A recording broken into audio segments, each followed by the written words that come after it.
Hey guys, tonight we begin with a quiet question that occupies the space between what we know and what we imagine. Could there be humans ahead of us by roughly 1,000 years?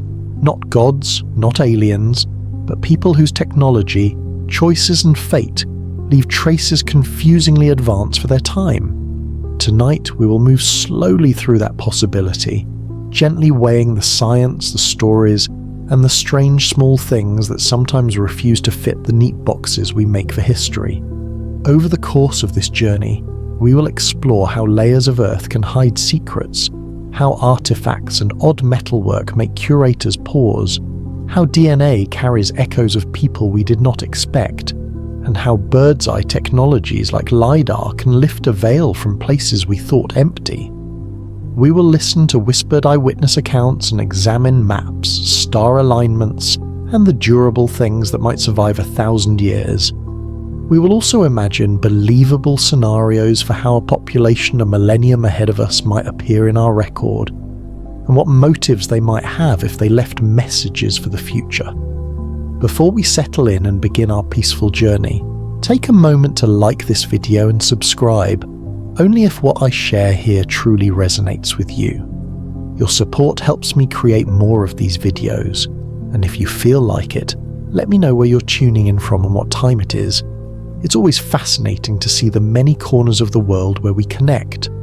Now, dim the lights, make yourself comfortable, and let's ease into tonight's journey together as we explore what lies ahead. Chapter 1. Prologue. The 1,000-year question. Close your eyes for a breath if you like. Feel the slow rise and fall of your chest, the whisper of the air as it passes. Picture a long plain at dawn, mist lying low over an old marsh, reeds bending in a still wind, and in the distance the shape of a small practical boat tied to a post. Imagine a figure wading out toward the reeds, a peat digger, hands patient and practiced, a lifetime of scraping and listening. This quiet, ordinary image will be our doorway. The central claim of our story is simple and quiet. Perhaps somewhere in the last 2 millennia, or in the near future from our vantage, small pockets of humans developed practices, materials, or ideas that, if discovered in the wrong layer of Earth, would look, at least at first glance, like something from a later age.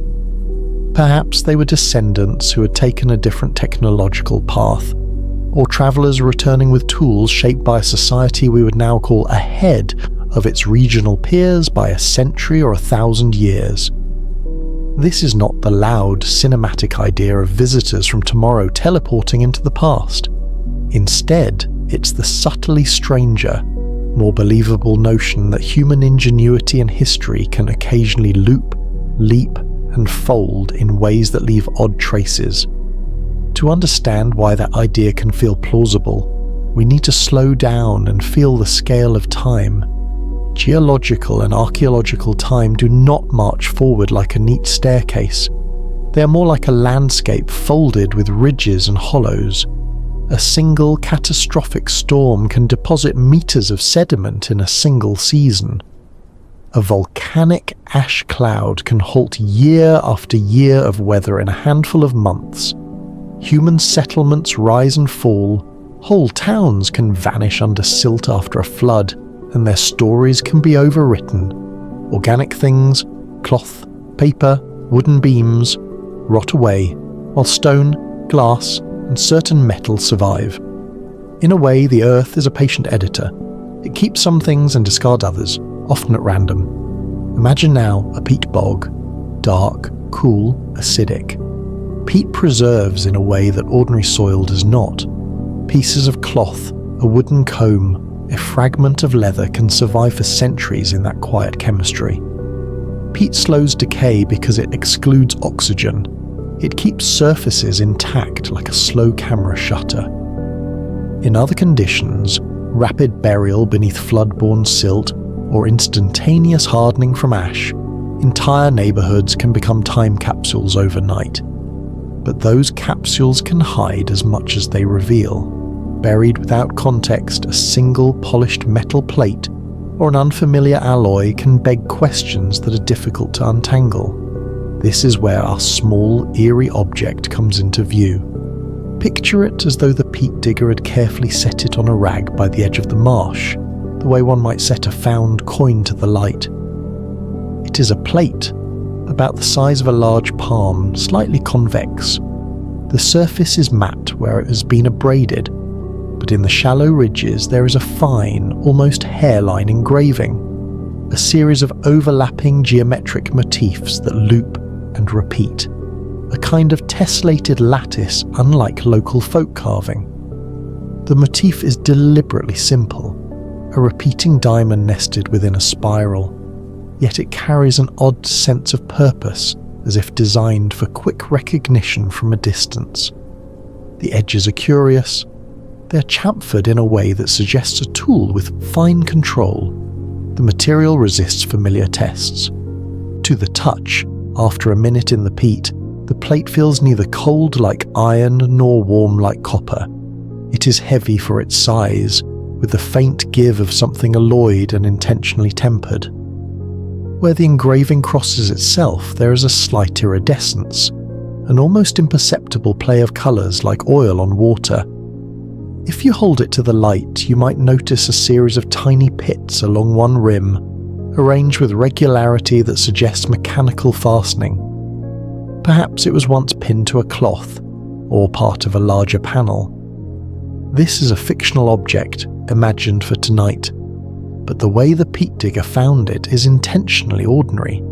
A private hand, a quiet day, a decision not to broadcast the find until a local museum official could look. In the telling, we add a whisper. The digger brought the plate to a small regional museum, where a curator, careful, practiced, suggested the find might be returned to the peat with minimal fuss. The digger was asked to avoid telling the press, to keep the object's provenance intact, and given a soft, professional request for patience. The plate disappears into a drawer labelled with the year but not the find spot. The digger goes home with a memory that feels like a closed door. Why begin with such a scene? Because the smallest things feel real. A plate in peat is tactile. The weight, the smell of the bog, the hush as the curator leans in. These details ground the larger, stranger possibility we are considering. They let us imagine how an artifact can step out of the ordinary flow of time and create a ripple of questions. Now, breathe. Let your awareness settle on the image of the plate warming in your hand. The prologue weaves the intimate and the vast. A single hand finds an object, and that object speaks to our larger question about the gaps in the record. The human past is not a neat archive. It is a collage of fragments. We find tokens of daily life and monumental stones. We find strange devices like the Antikythera mechanism or intricate metallurgy that should not at first glance exist where they do.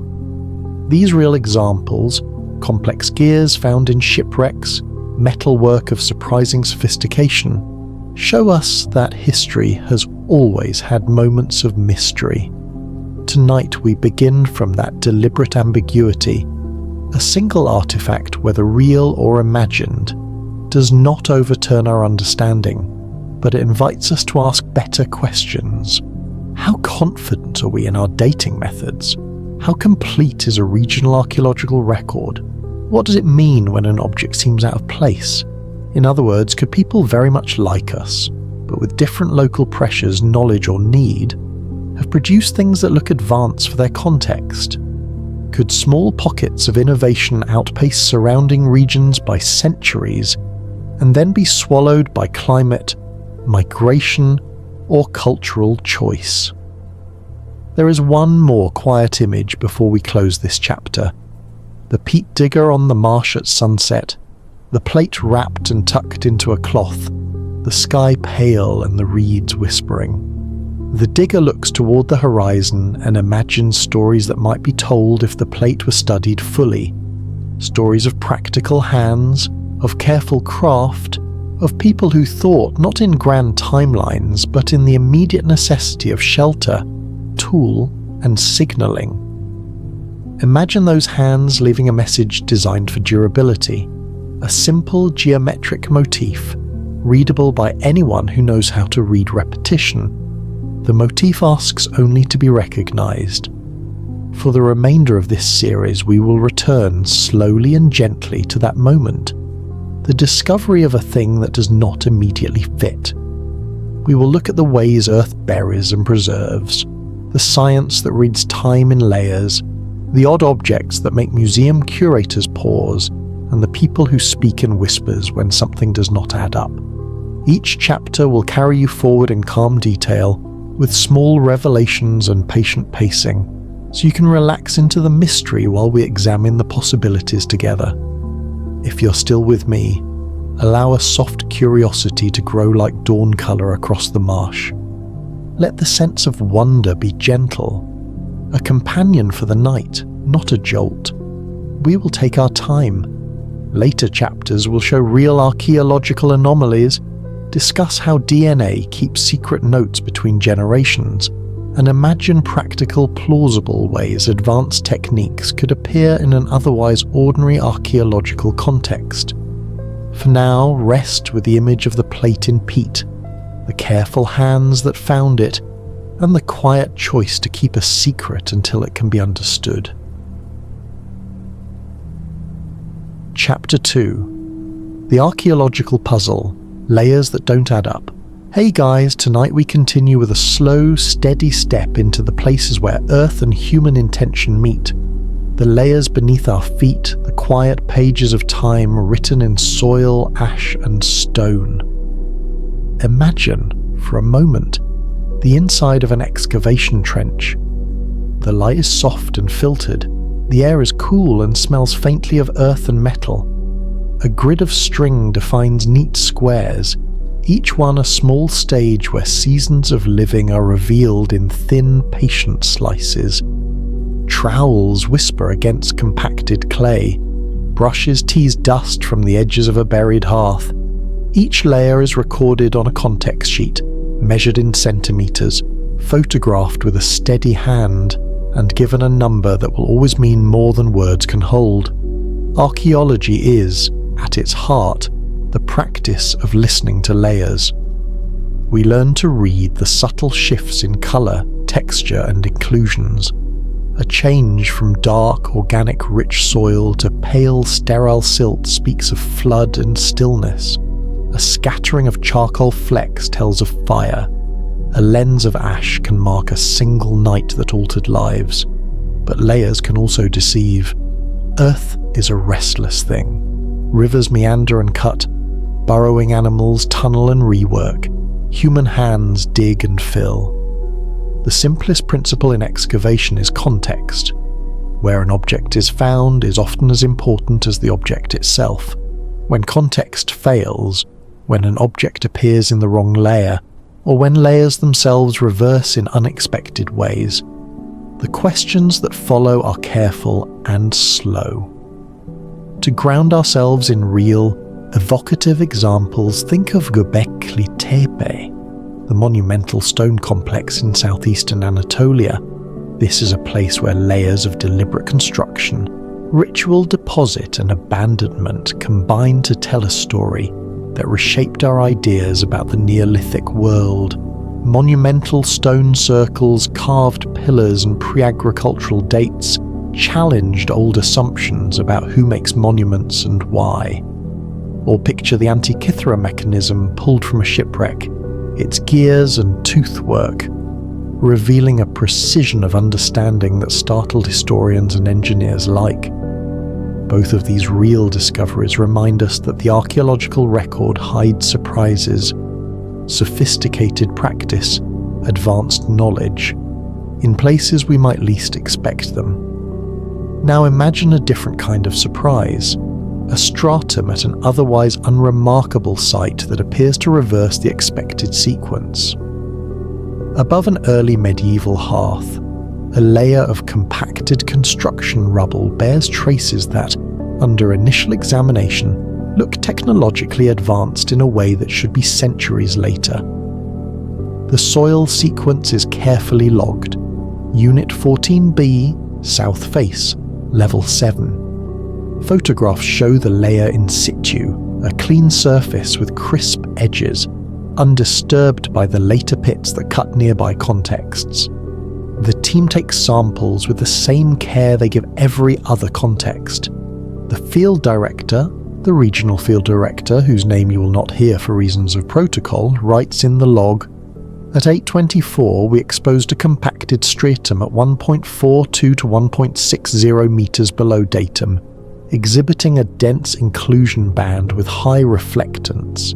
Initial in situ tests indicate polymeric microfibers embedded in matrix. No visible modern intrusion. Samples taken following standard aseptic protocol. Chain of custody documented. Photogrammetry complete." Pause with that image. A field director hunched at the edge of a trench, the fluorescent vest muted by dusk, a headlamp catching dust motes in the air. The careful, almost ritual nature of their work matters. The more scrupulous the methods, the less likely a simple error explains the anomaly. It is the conscientiousness of such a record that sustains curiosity. When a finding is produced under careful conditions, the questions we ask are different, not immediately dismissive, but investigative and patient. Let us consider the ways layers can be misread. There are many natural and human processes that can move material vertically in the soil column. Bioturbation, the action of worms, roots and burrowing animals, can mix loose sediments across short vertical distances. Cryoturbation, the freeze-thaw cycles of cold climates, can lift and slump soil over centuries. Fluvial reworking can carry and redeposit objects from older contexts into newer sediments, or vice versa. Human activities, from ploughing to post holes to deliberate digging and refilling, can invert layers and create deceptive sequences. There are also sites where catastrophic events, like a sudden landslide, can topple a whole sequence on its side, producing a jumble where what was once lower sits above what was once higher. Professional archaeologists are well aware of these pitfalls. The methods developed across decades, careful profiling, micromorphology, sediment analysis, are designed to detect and account for the subtle signatures these processes leave behind. Micromorphology, for example, lets us slice a sample into a thin section and read the microstratigraphy in a way that is impossible with the naked eye. It shows mixing, trampling, and the microscopic architecture of paste and soil. Geomorphologists look at the larger landscape and test for past water flows, erosion patterns and depositional events. Dating methods like radiocarbon and luminescence provide anchors, while Bayesian modelling can knit multiple dates and stratigraphic relationships into a probable sequence. But no method is infallible, and that is part of the puzzle that keeps our attention. Radiocarbon dating gives a measure of the last time organic matter exchanged carbon with the atmosphere. Luminescence gives a date for when mineral grains last saw sunlight. Both are powerful, but both require careful sampling and context. Contaminants: modern carbon infiltrating ancient charcoal, rootlets penetrating old deposits and introducing new material, or older organics reworked into a younger context, can mislead. That is why good excavation practice includes multiple independent samples, cross-checks from different materials, and ideally different dating techniques applied to the same sequence. Returning to our fictional but plausible dig, after the field director's log, a set of samples arrives at a regional lab. The team is composed of a taphonomist who studies decay, a sedimentologist, and a materials scientist. Under cross-polarized light, the thin sections show a band of extraordinarily compact and finely layered grey silt, a texture that indicates rapid deposition and gentle compaction, rather than long-term slow accumulation. Embedded within the silt are flecks that, under scanning electron microscopy, look like regular filaments. Further chemical tests, Fourier transform infrared spectroscopy and Raman, return spectra that a cautious lab scientist recognizes as consistent with certain polymer compounds. The word polymer in an otherwise sealed, ancient-seeming context raises heat in the room the way a sudden gust does in a quiet hall. Is it contamination? The lab checks their own cleanroom logs. All reagents and tools were verified. The chain of custody is re-inspected and found tidy. The samples are split and sent to a second independent laboratory for blind testing. Here we move into the social life of anomalies. Archaeology, though slow and methodical, is also human work.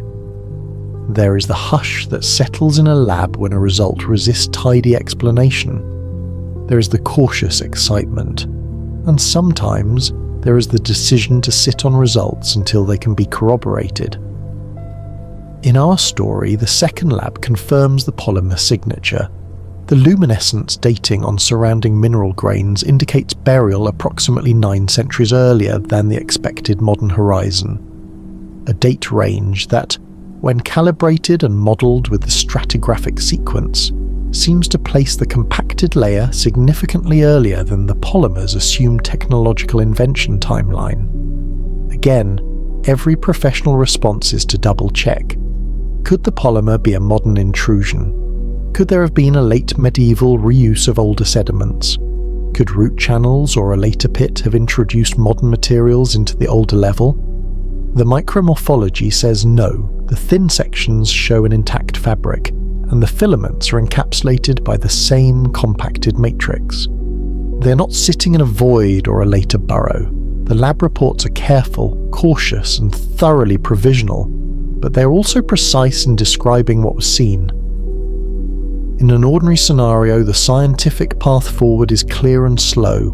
More samples, more independent testing, controlled excavation of adjacent squares to see if the anomaly repeats, and outreach to specialists in polymers, conservation, and stratigraphic analysis. The literature is surveyed for analogues. The lab's technicians comb through archives to ensure no procedural misstep explains the result. If the results persist, the team prepares a methodical report framing the anomaly as a prompt for further inquiry rather than a proclamation. They draft an initial abstract for a conference under a neutral title: Unusual Inclusions in Sealed Context, Preliminary Micromorphological and Spectroscopic Analysis. The tone is sober, the questions are carefully posed. Why spend so many words on such caution? Because the very fact of professional caution is part of what makes these puzzles compelling. The desire to get it right, to avoid sensationalism, to replicate, to be transparent. These are the practices that lend weight to an anomaly when it survives scrutiny. And because even when natural explanations are later found, the process of careful inquiry remains a beautiful thing. The slow, communal act of deciding what evidence means. There are also historical precedents for early surprises reshaping narratives. The early 20th century discovery of stratigraphic inversions in the lower Thames, for example, led to a richer understanding of alluvial processes in urban areas. The Antikythera mechanisms finding in a shipwreck spurred collaborations between engineers and classicists and opened new questions about ancient craftsmanship. Such paradigms shift when anomalies withstand careful testing and invite the archaeological community to widen its lens. Our imagined stratum, then, functions as a gently disquieting whisper. It does not shout a conclusion. It proposes questions. Might there be pockets of technological practice that do not follow the linear cultural sequences we expect? Could localized innovations, perhaps using materials now rare or newly invented, leave traces that sit poorly in the standard timelines? Could a community with different resource access, perhaps isolated by geography or sheltered by a sudden burial event, recreate artifacts or use materials that elsewhere appear much later. As we consider these possibilities, let us also imagine the human element, a regional field crew, tired after a long season, passing the context sheets from hand to hand with the kind of quiet urgency that comes when a small, important thing appears. The conservator selects a fragment to stabilize, handling it with gloves and a steady, reverent touch. The director writes a tentative note for an interim meeting. In the evenings, the team gathers in a small shed, tea cooling in cups, and they speak in low tones about what the find might mean. The conversation is careful, respectful of both the possibilities and the responsibilities that come with them. They know the media loves mystery, but they also know that premature claims can tarnish good science. Tonight, while you listen, allow your mind to rest on the rhythm of those activities, the meticulous turning of pages, the soft tap of a trowel, the hum of a lab centrifuge, the quiet thrill of seeing a spectrum reveal an unexpected signature. These are the human rhythms of discovery, patient, methodical, and often quietly joyous. And when an anomaly resists easy explanation, those rhythms stretch longer, like the last light of day, attentive and slow. At the edge of this chapter, consider the lesson of layers, that they can speak truth, but that truth is always mediated by motion, by erosion, by human agency. An object out of place can be the result of disturbance, contamination, or error. It can also, under the right conditions and with careful corroboration, indicate something genuinely puzzling, a pocket of practice that ran ahead of its time, preserved and then forgotten in the deep, folded archive of Earth. Let your breath slow now, and picture the trench at dusk once more. The strings sagging slightly as the wind pauses, the field director closing the logbook with a soft, decisive hand, the samples packed away in labelled boxes that will travel to laboratories under white lights. The sense of wonder here is not loud but persistent. It keeps us turning pages. It asks only that we remain careful, curious and patient. In the next chapter, we will catalogue objects that unsettle us physically, things found out of time that tug at our need to make sense of the past. We will linger over well-known out-of-place artifacts and introduce a few carefully imagined ones that fit the pattern of our theme. Subtle, believable, and strangely suggestive. Chapter 3: Ooparts and Material Oddities. In the quiet of a conservation lab, under a soft lamp that warms more than it glares, an object can demand a kind of reverence. A hand gloved in nitrile lifts a small piece of metal from a padded tray. The metal is cool and the fingers move slowly, as if the slightest haste would risk losing a story. Out-of-place artifacts, the category sometimes called OOP arts, have this effect. They shift attention from broad eras and sweeping narratives to the intimate conversation between tool, maker, and environment. Tonight we will sit with that feeling and let it guide us through a catalogue of things that unsettle us, anchor us, and sometimes invite the kind of imaginative curiosity that nudges researchers to test, to measure, to listen again. Begin by taking the notion of out of place as a careful doorway rather than an accusatory label. An oopart is simply an object whose materials, manufacture, or context do not immediately line up with expectations. That mismatch can come from many sources: an unusual use of local materials, a lost trade route, a one-off experiment by a craftsman, an undetected later intrusion in the soil, or, in the stories we're following tonight, the possibility that the object is a remnant of a community whose knowledge ran ahead of its neighbours. To probe such things properly, we need patient methods: microscopy, chemical assays, metallography, isotopic studies, and a conservator's steady hands. And we need to attend to human stories, the conservator's notebook, the lab's chain of custody, the field log with its careful entries. These are the textures that make an odd plate or a mysterious mechanism into something that can be interrogated with science. Let us touch first on a few real, famous objects that have opened minds, because they embody craftsmanship beyond what was expected in their contexts. Consider a compact device recovered from a deep-sea wreck, whose arrangement of gears and precision-cut teeth suggested knowledge of astronomy and mechanical computation far earlier than most historians once thought. The mechanism's bronze surfaces, once cleaned and slowly conserved, revealed a nested set of gears cut to specific tooth profiles and locked to a calibrated dial. The conservator's notebook described tiny wear patterns showing repetitive motion, a trace that argued the device had moved in use, not only as ornament. Metallurgists later studied the alloy, copper with high tin content and trace lead, shaped with techniques that included controlled casting and post-casting machining. Engineers reconstructed its kinematics in careful models, and historians revised their timelines of technological sophistication.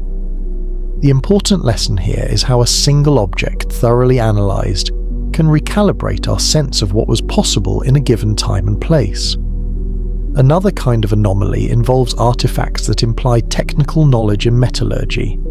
Ancient crucible fragments and blades from certain regions exhibit microstructures of steel with astonishingly consistent carbon content, with carbides and grain structures suggesting advanced thermal processing. The surface polish and edge retention of such blades is not merely the result of raw materials, but of tempering regimes that require controlled heating and quenching, an understanding of thermal cycles that implies deliberate experimentation and refinement. When we see such technical sophistication in contexts that predate commonly accepted timelines for metallurgical development, the response from scholars is careful curiosity. Were these isolated experiments? Did knowledge diffuse in unexpected ways through trade or migration? Or did a small community independently discover techniques that would later be widely adopted? Maps created centuries before global circumnavigation have also fed UPART discussions. Some charts show coastlines with a precision that suggests long, careful observation and perhaps access to knowledge beyond the mapmaker's immediate horizon. Cartographers who analyse such maps look for ink composition, paper or parchment fibre, and the trace chemical signatures of pigments to confirm age and provenance. When a map appears to represent coastlines accurately centuries before they were supposed to be documented, the investigation becomes interdisciplinary. Historians track trade routes and sailing logs, geographers cross-reference shorelines with sea level reconstructions, and materials scientists test ink and support material for telltale markers of time. These real instances invite two important perspectives. First, they show that human ingenuity has always been capable of surprising leaps. Second, they demonstrate the toolbox we use to interrogate surprises. In the Calm Lab Glow, we rely on methods that reveal invisible histories. X-ray fluorescence to detect elemental composition without damage, scanning electron microscopy for surface topography, and composition at micro to nano scales. Metallography to expose the grain structures that tell how a metal was worked and heat treated. Isotope ratio mass spectrometry to fingerprint the geological origins of metals or residues, and radiometric methods for dating associated organic material. Each technique adds a careful sentence to the object's biography. Now, let us fold in a fictional but eminently plausible object that fits our evening's theme. An UPART found sealed within a 10th century context, removed from a layer whose stratigraphy and dated organics place it squarely in that period, and yet the object's corrosion pattern and microstructure suggest an alloy technology commonly attributed to centuries later. Picture a small, sealed ceramic reliquary opened in a clean tent near an excavation site. Inside, wrapped in cloth that radiocarbon dates to the late first millennium, lies a compact, tightly wound coil of metal, about the size of a finger, finished to a high degree of uniformity. At first glance, it looks like simple wire, but under magnification, the surface is not the pitted corrosion typical of crude smelting. Rather, it exhibits a layered patina with a thin protective oxide, and beneath that a micro-layer of precipitated phases consistent with an intentionally engineered alloy known in later periods for age-hardening behaviour. The conservator who unwrapped it documents the smell of peat and damp textile, the careful way fibres come away from the burial cloth, and the tiny flecks of soil still embedded in the metal's folds. Samples are taken for non-destructive scanning. XRF shows not only copper and tin, but a systematic trace of zinc and minute traces of other elements that taken together form a fingerprint suggestive of a deliberate alloy recipe. Metallography, after a minimal cross-section, reveals a matrix with a refined grain structure, no obvious casting porosity, and microscopic striations consistent with mechanical drawing or turning. There are tool marks under the outer corrosion layer that read like the rhythm of a lathe, tiny parallel score lines that repeat with a regular pitch. For the field team, these details present a quiet dissonance. The associated organic dating places the object in the 10th century, yet the metallic evidence hints at practices thought to appear much later. When such a find is reported, the professional reflex is to exhaustively chase natural and human contamination explanations. Could a later object have inadvertently fallen into an older context through a root channel or a post hole? Could groundwater have introduced metal particulates? Could conservation treatment or past handling have left residues? In our imagined case, multiple independent controls are in place. The reliquary was opened in situ before any soil movement. The cloth was radiocarbon dated and found to predate the local medieval horizon. Micromorphology shows an intact fabric around the reliquary with no sign of intrusive channels, and adjacent squares record consistent stratigraphy. The more carefully the find is documented, the more difficult it becomes to explain away with simplistic contamination narratives. To deepen the plausibility, consider a circulated rumour among conservators and curators, an anonymised ex-curator's letter passed among a small network of specialists, describing a mislabeled chest carried in ship manifest records and rediscovered years later in a provincial archive. The letter, tongue-in-cheek and deliberately vague, speaks of oddly luminous shards and a little coil that hummed under a magnifier, and of the uneasy feeling when catalogue entries refuse to match the object they are meant to describe. Such rumours, when anonymised and shared carefully, function like whispered hypotheses. They circulate as prompts to curiosity and cross-checking rather than as evidence. In the human marketplace of ideas, these stories are often the seeds that cause specialists to re-examine old collections with fresh eyes. When confronted with OOP arts, we must also honour the possibility of deliberate hoaxes. Human beings can, and sometimes do, create convincing replicas intended to deceive or to play with our expectations. Forensic methods detect such tricks by looking for modern tool residues, contemporary adhesives, modern isotopes in organic binders, or synthetic pigments that were not available in earlier eras. But the most persuasive OOP-arts are those that pass careful forensic scrutiny. Those that resist easy dismissal because they're embedded in clean contexts and show manufacturing marks consistent with ancient techniques, yet resulting in outcomes we would not predict. So what are the plausible explanations that move us toward believing these things might be evidence of a real, advanced practice rather than mere error or fraud?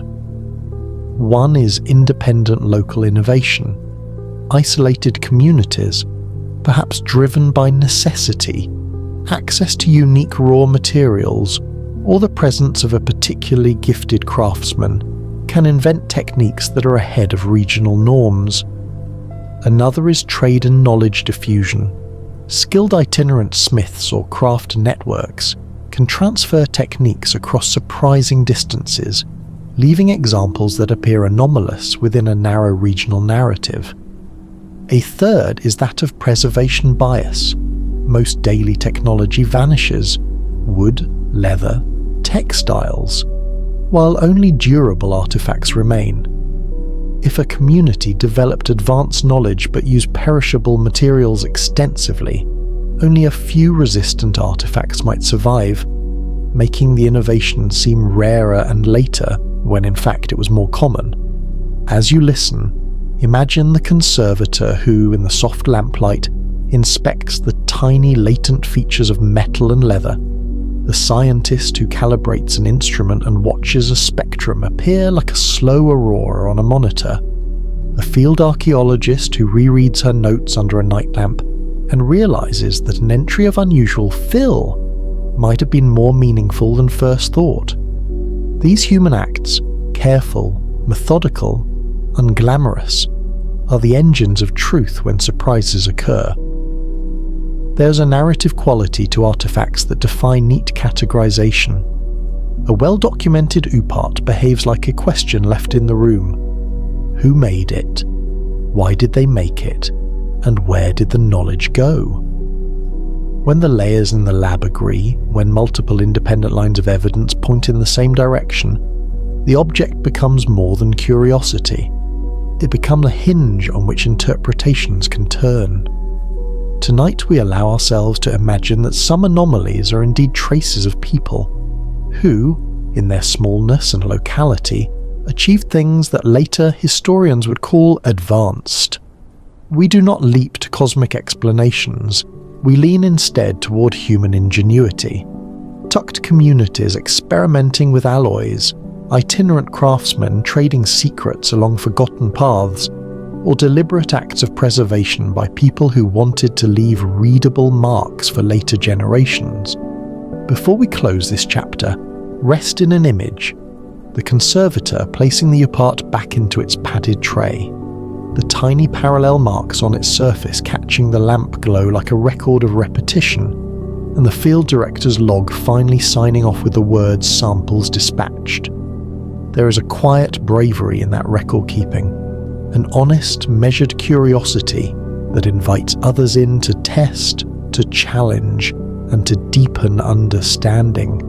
In the chapters to come, we will move from objects to the larger context that can hide and preserve them, the ways Earth seals history, the genetic traces that carry echoes through generations, and the remote sensing tools that can reveal shadow cities hidden under canopy and silt.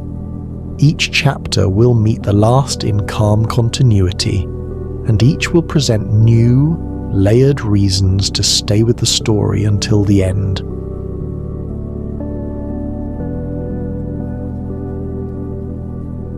Chapter 4: Geological Time Traps: How Traces Can Disappear or Be Preserved. Imagine lying on your back in a quiet valley as the sky goes a pale silver and the air cools. Beneath you, deeper than you can see, the earth is a slow book. Pages of sand, silt, loam and stone pressed together over centuries.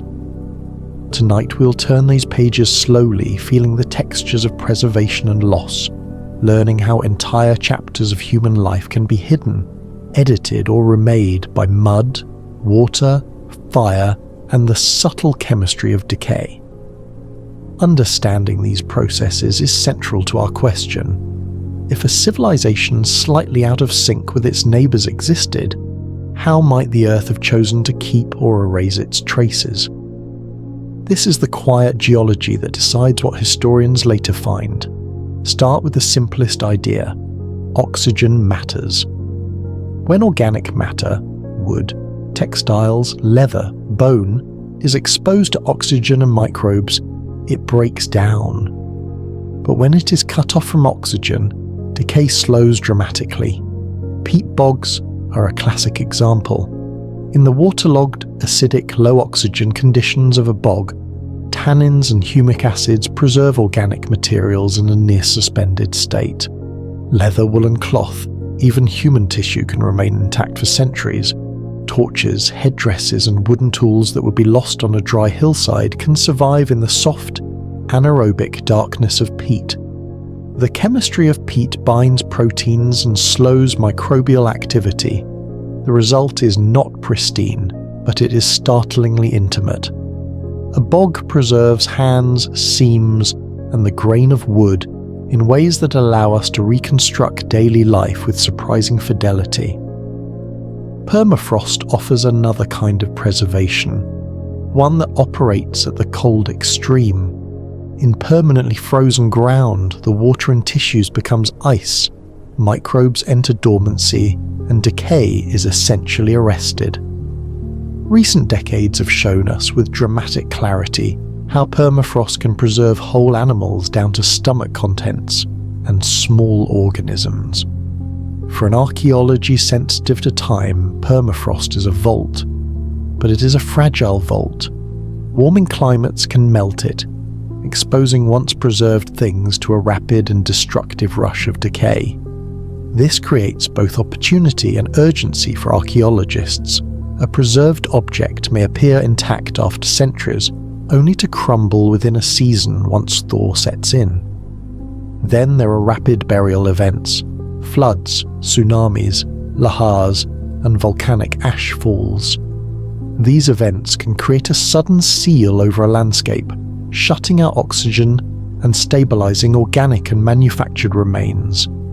The classic image, a city frozen under a blanket of ash, is real in the sense that volcanic tephra can create an almost instantaneous time capsule. For daily life items, cooking pots, wooden beams, woven baskets, an ash layer can be the difference between total loss and vivid preservation. But rapid burial is selective.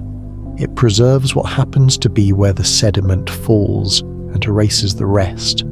A flood that carries a layer of silt across a riverside settlement can both bury and confuse.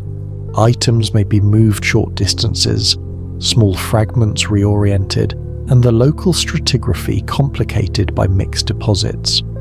Sedimentary processes work on scales that matter to archaeology. Turbidity currents, episodic flows of sediment-laden water, can travel and deposit thick units of silt in low-lying basins. These flows happen quickly compared to human scale, and can entomb structures, smoothing over the evidence of slow occupations. In coastal zones, transgression, the advance of the sea across the land, can drown settlements as sea level rises, turning houses into layers of peat or marine clay. Conversely, regression exposes former seabeds, revealing ancient shorelines and sometimes the submerged remains of human activity. The sea both buries and reveals. It is a fickle archivist. Other geological agents work more slowly yet are equally consequential. Soil formation, the development of horizons through processes like alluviation and alluviation, can redistribute fine particles vertically. Root action and rodent burrowing, the small persistent work of life, can mix surfaces. The freeze-thaw cycles of cryoturbation can move items up and down in the profile. These small-scale disturbances can blur the neat lines archaeologists hope to read, creating palimpsests where multiple centuries are tangled in a single look. In the language of stratigraphy, unconformities matter. An unconformity is a gap in the geological record, a surface where deposition paused, erosion removed earlier layers, or both. For human history, unconformities can mean a missing century, the absence of a whole generation's worth of houses, art, or inscriptions. We may find a robust sequence from one period, then a blank, and then artifacts from a later era. The reasons can be mundane. A river changed its course, leaving an abandoned terrace, or catastrophic, a landslide scoured soil clean, erasing earlier traces. There are also more deceptive situations, inverted sequences where a later mass wasting event folds layers, or fluvial reworking that redeposits older material into newer strata, making an old object appear anomalously young. Mineral diagenesis, the chemical changes in sediments over time, can either preserve or obliterate evidence. Some minerals cement sediments together, creating nodules that protect enclosed objects. Orthogenic minerals, minerals that form in place after deposition, conceal organic material from oxygen or fill pores, preserving shapes and even microscopic textures. Alternatively, chemical alteration can dissolve bones and shells, leaving only subtle voids or impressions. Metals are subject to corrosion pathways that can both preserve and mask their histories. Under certain conditions, a protective patina forms, stabilizing a metal object and preserving manufacturing marks. Under others, outright oxidation can turn a rich alloy into a featureless crust. Understanding these processes helps explain why the archaeological record is biased.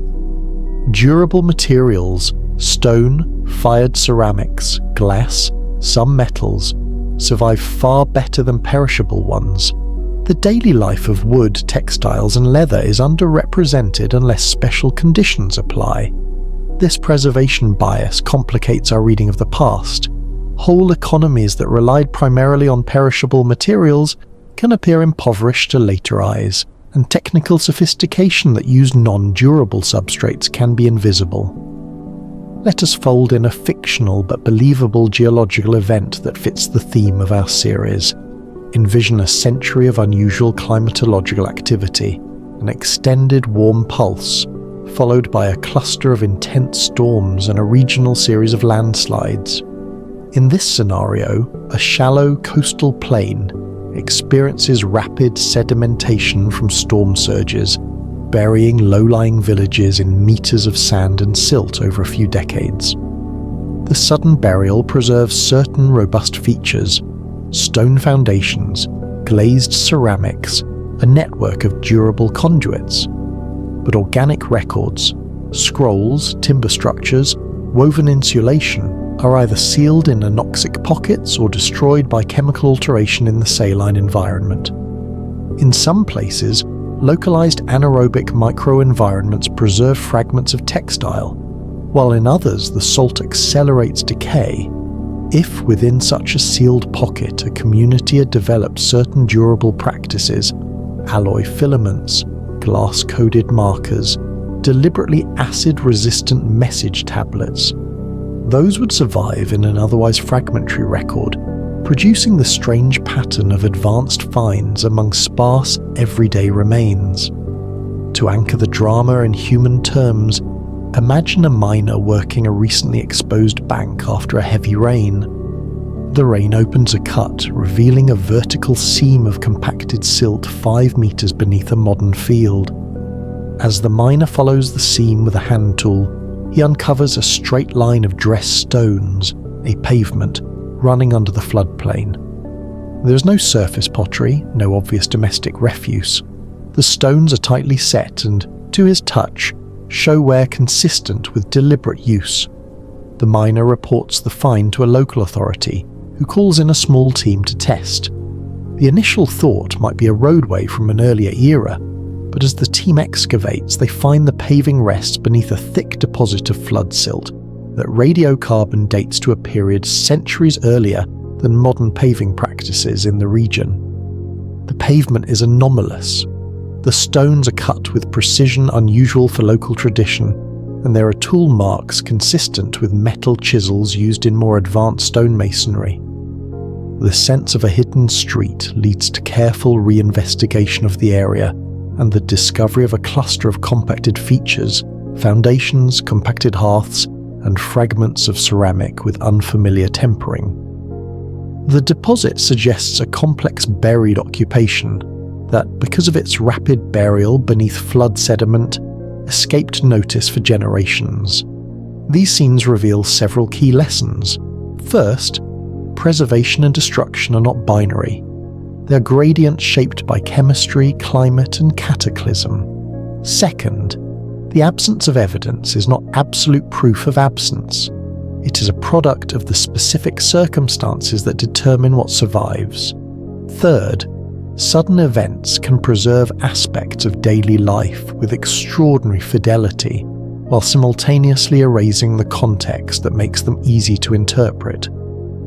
And fourth, when advanced seeming materials appear in odd layers, careful geological work, micromorphology, sedimentary analysis, tephrochronology, and stable isotope studies often reveals the story of burial and preservation. There is also the question of anthropogenic alteration. Humans themselves modify the record. Urban infill, canalization, agricultural terracing, and intentional burial practices, from foundation deposits to ritual interments, create patterns that can confuse later readers. People have long hidden things on purpose, sometimes to protect knowledge, sometimes to ritualize it, and sometimes to misdirect. An intentional cache buried deep and sealed with deliberate care might survive intact, while the ordinary houses around it are lost. An impoverished later community might reuse stonework, moving earlier features into new contexts. The mobility of humans complicates the static image of layers. We are always reshaping our own past. As you listen, let these slow material processes come into clear view. The smell of wet silt, the chalky tang of ash, the cold bite of permafrost when a shovel slices through it, the soft dark sponge of peat. Picture the tiny fossils of human activity preserved in each environment, and imagine how different strata tell different parts of a story. Consider also the urgency of conservation. A well-preserved textile exposed by thaw or erosion may be intact for just a single season before microbes claim it. A conservator must work quickly to stabilize, to desalinate, to dry and consolidate. Archaeology is therefore an ethical practice as well as an interpretive one. The privilege of accessing these buried things comes with the responsibility to protect them. We will carry these geological lessons forward. They are tools for interpreting anomalies and for imagining how a shadow civilization might leave only faint or selective traces. In upcoming chapters, we will look at the genetic echoes that survive when geology does not, the remote sensing that can peer beneath canopy and silt to reveal regularity where human eyes see randomness, and the whispered testimonies of those who stumble on things that do not fit. Each chapter will build on the physical groundwork laid here, bringing disciplines together so that the question of humans ahead of us by 1,000 years is considered with scientific rigor and imaginative sympathy. Now, allow your breath to slow. Picture again the miner's hand lifting the first dressed stone from a seam of silt, heavy, cool, and slightly slick with clay, and imagine the small, irreversible ripple that such a touch sends into the long, patient narrative of the earth. The miner's discovery is not an ending. It is an invitation to look, to test, and to listen. Keep that sense of quiet curiosity as we move on to the next chapter, where we'll follow the traces left not in soil but in our own bodies, as DNA silently remembers people who are otherwise lost to the surface world. Chapter 5. Genetic Echoes. Traces in our DNA. Imagine a darkened laboratory, the low hum of equipment a kind of steady heartbeat, and a single cold box labelled with careful handwriting holding bone fragments wrapped in acid-free tissue. Think of science here as a slow and tender listening. The genome is a record keeper, an archive written in long sequences of 4 letters, and when we learn to read its dialects, we can hear echoes of people and movements that left little else behind. Tonight we will move gently through the archive, mapping the ways DNA can remember vanished groups, the laboratory steps that turn fragile fragments into stories, the kinds of signals that might point to a shadow population a millennium ahead of its peers, and the prudence required when one reads genetic suggestion into human history.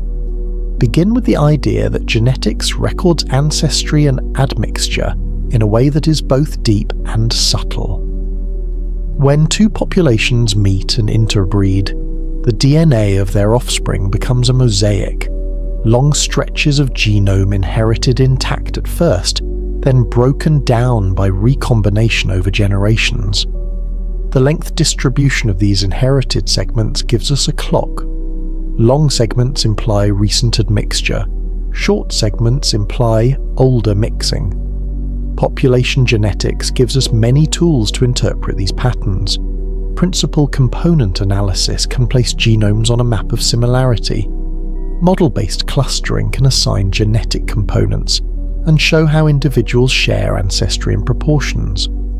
More sophisticated tests, F-statistics, D-statistics, and admixture graphs, probe whether a group carries excess ancestry from another population and help us model pathways of gene flow. For ancient DNA, the magic comes from recovering sequences from remains and comparing them to modern and ancient reference panels. But the recovery is a delicate matter. DNA degrades after death. Water, heat, and microbes chew at molecules. The best preserved ancient DNA tends to come from the interior of dense bones, and the petrous part of the temporal bone is now famously fruitful because its dense structure shields genetic material. Cold, dry, and anoxic environments, permafrost, caves, deep peat, protect DNA and increase the odds of success. In the lab, strict clean room procedures are used to prevent modern contamination. Separate facilities, positive air pressure, ultraviolet sterilization, bleach washes, and dedicated protective clothing. A reagent trace or a fingerprint of a modern handler can confound results. Authentication is therefore essential.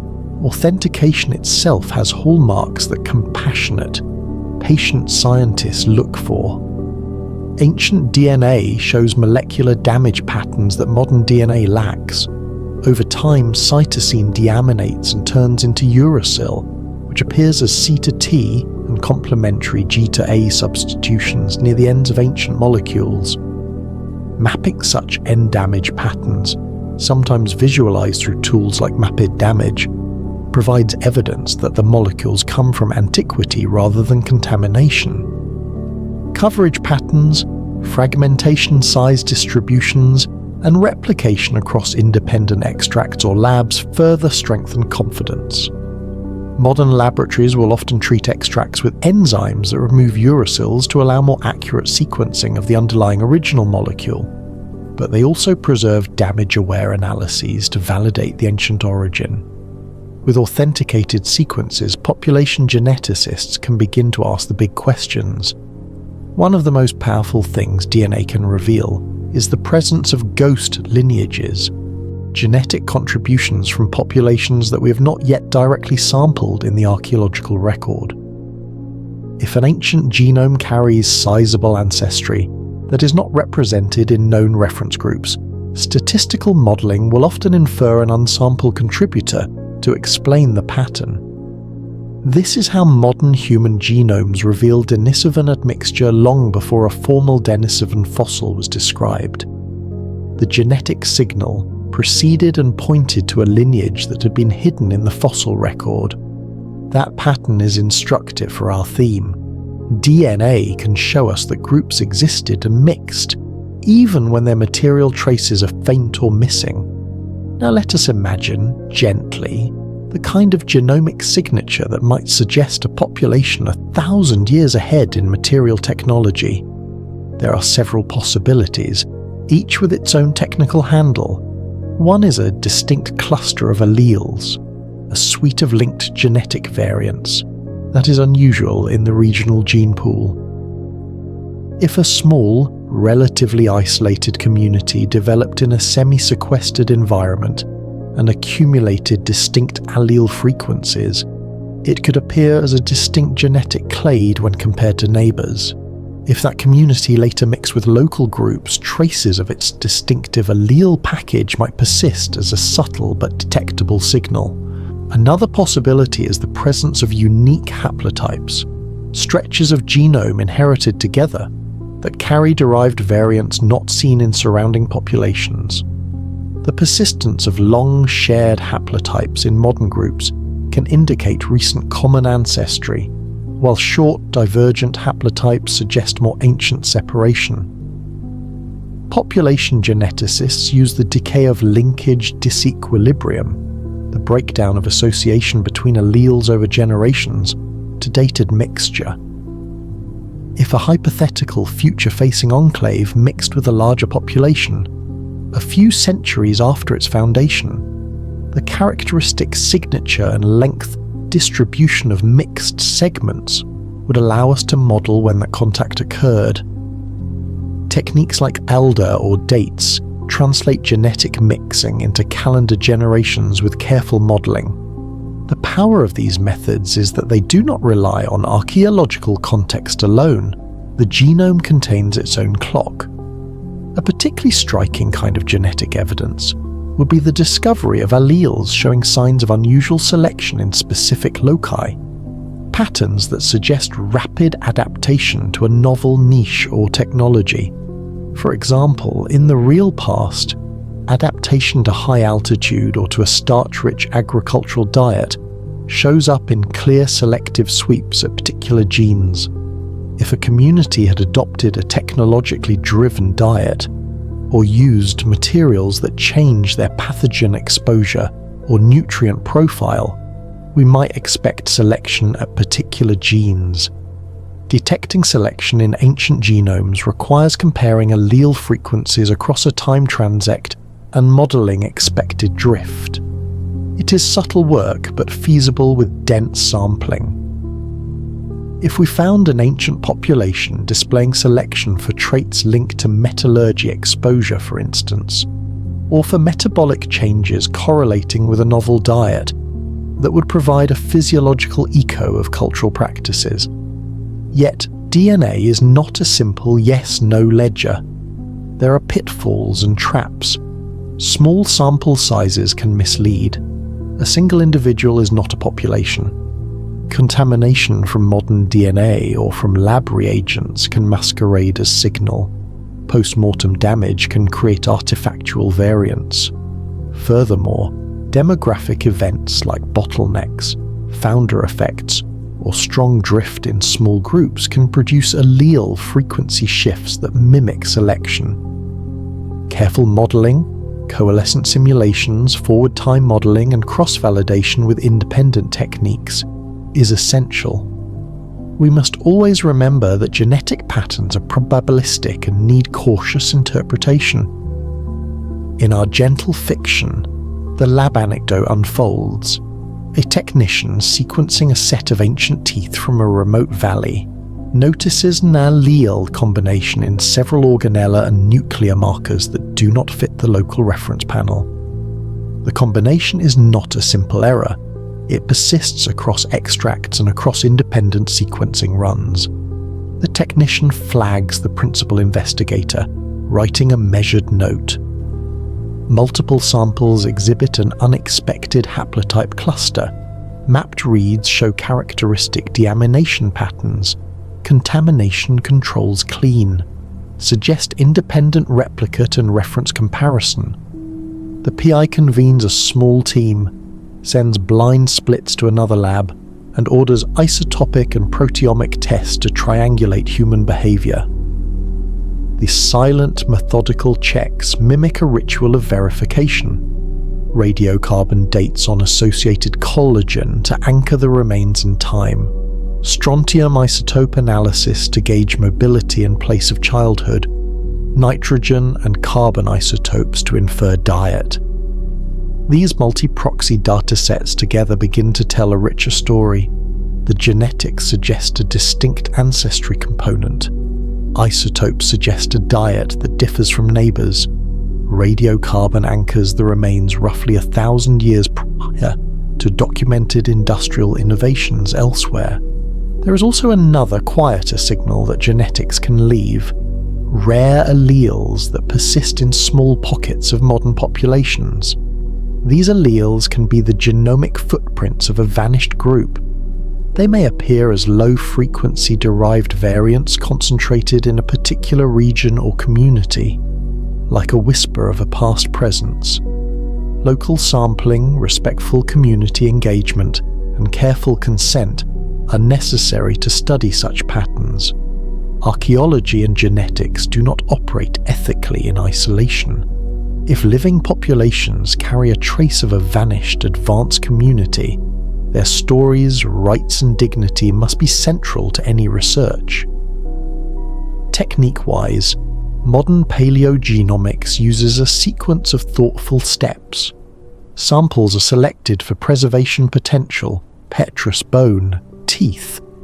They are extracted in ultra-clean facilities, libraries are generated with unique molecular barcodes to track molecules, and shotgun sequencing or capture enrichment methods target regions of interest. Bioinformatic pipelines remove adapters, collapse duplicates, and map short reads to a reference genome with damage-aware aligners. Statistical analyses then model ancestry with both allele frequency and haplotype-based tools.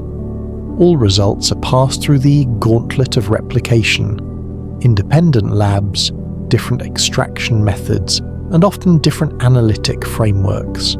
As you listen, picture the slow, meticulous workflow. A tiny drill shaving powder from the densest part of a bone, a centrifuge whirring gently, a monitor scrolling strings of base calls that, when assembled and compared, resolve into patterns that a mind trained in population genetics can interpret. Imagine the careful conversation among scientists as they weigh whether an unexpected signal is a real echo from an ancient pocket of people or a mirage produced by damage or contamination. The ethics of publication and communication are also part of this conversation. Responsible researchers avoid sensational claims and instead frame their work as incremental steps toward understanding. Finally, consider the narrative power of DNA when combined with other lines of evidence. Genomics can suggest an unusual ancestry. Isotopes can suggest that people ate differently or moved differently. Archaeology can place unusual artifacts or construction beneath layers of silt. Together, these data create a convergent argument that is far more persuasive than any single line alone. If a small community 1,000 years ahead of its neighbours existed and left selective, durable traces, genetics might be the clearest whisper of their passing, especially if their material culture was largely perishable or was selectively preserved. So, rest with this idea. DNA is a patient archivist, sometimes keeping even what the Earth has lost. It speaks in probabilities and requires careful interpretation, but when handled respectfully and rigorously, it can reveal entire lineages we otherwise would not suspect. In the next chapter, we will move outward again, from the intimate interior of the genome to the broad eye of satellites and LiDAR, the modern tools that can map hidden foundations and shadow cities below canopy and silt. For now, let the low hum of laboratory equipment fade in your imagination like a distant sea, steady and sure, as the genetic echoes we have discussed settle into place. Chapter 6: Remote Sensing and the Shadow Cities. Close your eyes for a moment and imagine floating above the land as if you were a soft, patient cloud. Beneath you, the world is textured. Patches of forest, ribbons of river, the glint of water, the dark grids of fields. From this gentle height, patterns that are invisible at ground level sometimes resolve themselves like a slowly revealing drawing. Remote sensing is the quiet eye. a set of tools and methods that allow us to see what the Earth keeps hidden beneath canopy, silt, or modern fields.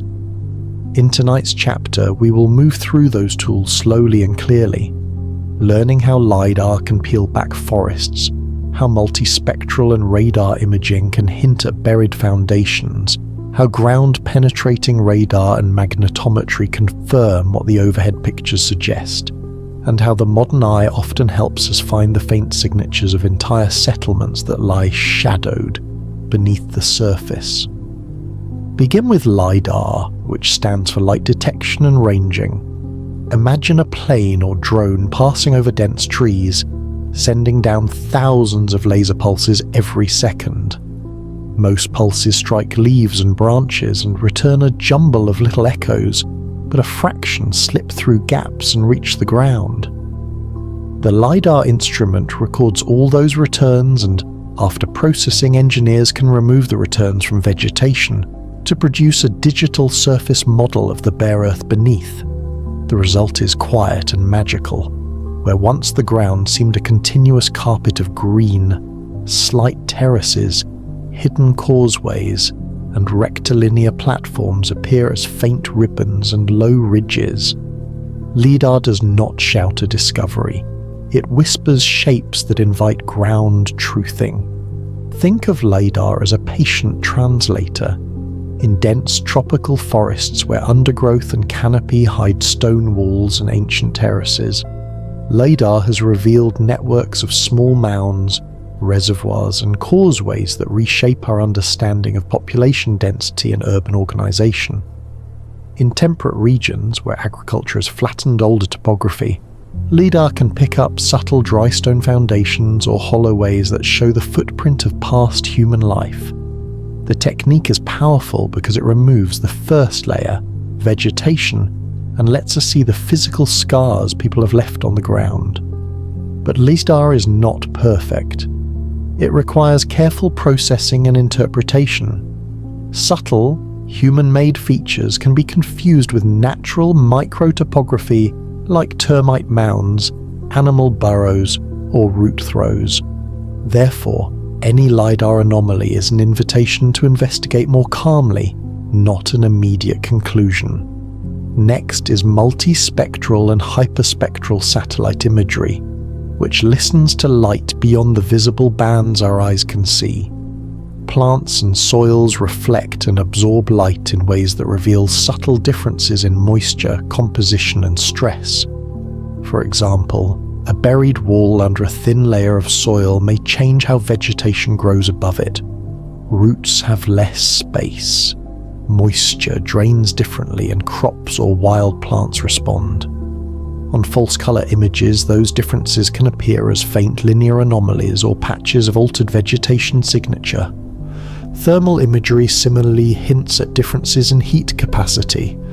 Buried stone may warm and cool differently than surrounding soil, producing slight thermal contrasts at certain times of day or night. Radar, particularly synthetic aperture, radar, SAR, penetrates canopy and surface scattering in different ways. When processed for coherence or backscatter, SAR can reveal subsurface geometry and changes in surface roughness associated with buried features. As helpful as these overhead pictures are, their validity often depends on timing and seasonality.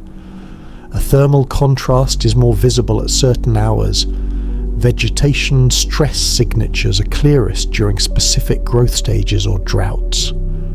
Good remote sensing practice therefore includes multi-temporal analysis, looking at the same place across seasons and years to detect persistent anomalies rather than ephemeral noise.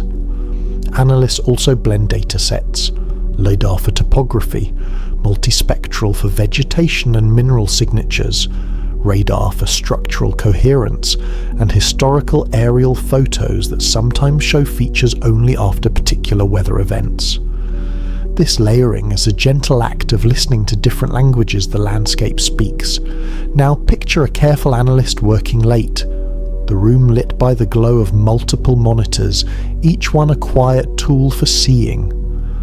On one screen, a LIDAR hillshade shows a faint grid under scrub. On another, a false color composite highlights slight vegetation anomalies aligned with that grid. A third monitor displays a radar coherence map with linear features matching the same geometry.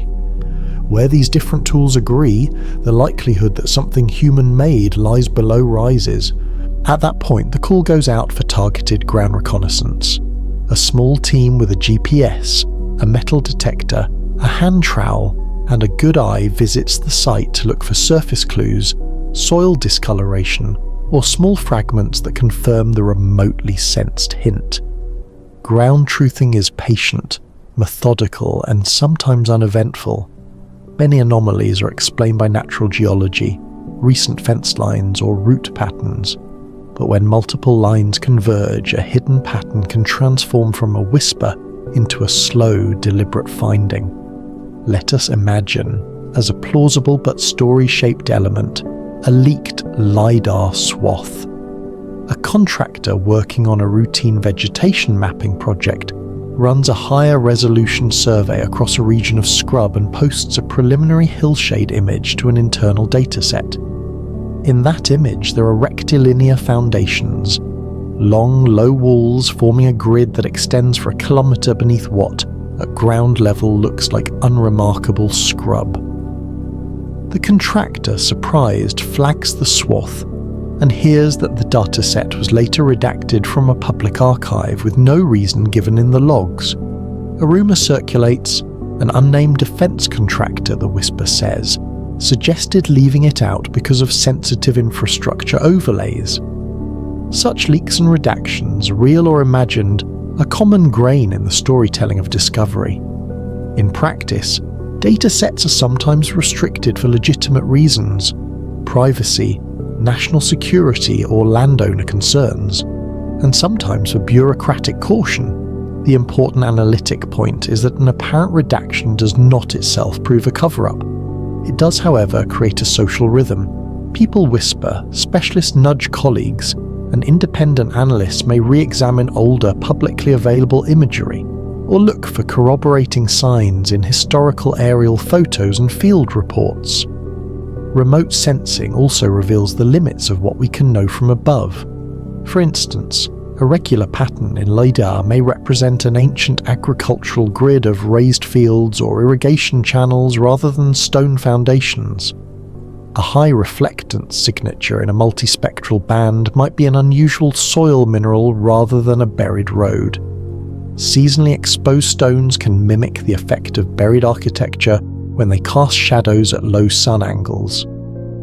Thus, false positives are common and part of the patient practice, to follow each hint with humility and method. This humility is also why multidisciplinary teams, archaeologists, remote sensing specialists, geomorphologists, ethnographers, and local knowledge holders produce the most reliable interpretations. In many places around the world, elders and local farmers carry memories, stories, and place names that align with subtle landscape features. Their knowledge can be the key that turns a faint LIDAR line into a known old track or ritual boundary. Beyond aerial and satellite platforms, ground-based remote sensing offers calm, more intimate confirmatory methods. Ground-penetrating radar sends pulses into the ground and listens for reflected echoes. Depending on soil type and depth, it can show walls, voids, and changes in bedding as continuous two-dimensional profiles or three-dimensional volumes. Magnetometry maps magnetic anomalies caused by fired materials, pits, or foundations. A fired kiln or a compacted hearth leaves a magnetic signature different from surrounding soil, and ploughed fields often show scattered ferrous residues that map past intensification. Electrical resistivity tomography salts the ground with a gentle current and records changes in resistivity that correlate with stone, voids, or wetter zones. Each of these tools is non-invasive and patient. They do not disturb substantially, and their data are best interpreted in combination with each other and with targeted, minimally invasive coring. Core sampling is a quiet art. A small corer extracts a narrow column of soil that reveals the stratigraphy without opening a broad trench. In many of the scenes we imagine, a remote sensing team will identify a promising area and then use a grid of cores to confirm the presence of buried masonry or compacted occupation layers. If the cores show cultural layers, humic horizons, charcoal flecks, thermally altered soil, then a targeted excavation unit may be opened to document context. This staged approach protects the landscape, respects landowners, and allows evidence to be gathered methodically. Now consider ethical dimensions, which are essential and must be handled with the same gentle care as the instruments themselves. Remote sensing can reveal the presence of sites that are vulnerable to looting or exploitation. The moment a site becomes known, it may attract illegal diggers who seek quick profit. This reality has led many projects to withhold exact coordinates from public release, or to work closely with local authorities and communities to protect sites before making details public. Respecting Indigenous and local stakeholders' values is paramount. Some places should remain unexcavated because they are sacred, or because the community has reasons to preserve the land undisturbed. Responsible remote sensing therefore includes a social protocol, consultation, consent, benefit sharing, and often collaborative stewardship plans that place local people at the heart of decisions. Another gentle layer is the long time it can take to follow a remote sensing hint to a full archaeological narrative. Funding cycles, bureaucratic permission, landowner consent and conservation planning stretch months into years. A discovered LiDAR pattern may sit in a data set for a long time, as teams gather capacity and build a methodical plan to investigate. This slowness can be frustrating to those who love quick revelations, but it is also a safeguard. The slow cadence allows for careful planning, minimal disturbance, and better science. As you listen, envision a quiet sequence. A LiDAR file rendered into a hillshade. Faint rectilinear lines emerge. Analysts overlay multispectral indices that show correlated plant stress. A radar swath confirms linear coherence. A team of surveyors walks the site, finding a faint raised bank and the occasional pottery shard visible after ploughing. A corer samples a compact occupation layer, and a small protective test pit reveals stone foundations and a hearth. The discovery unfolds piece by patient piece. Each instrument contributes a line of evidence. Together they form a careful chorus that moves from whisper to narrative. There are also modern, imaginative possibilities to consider.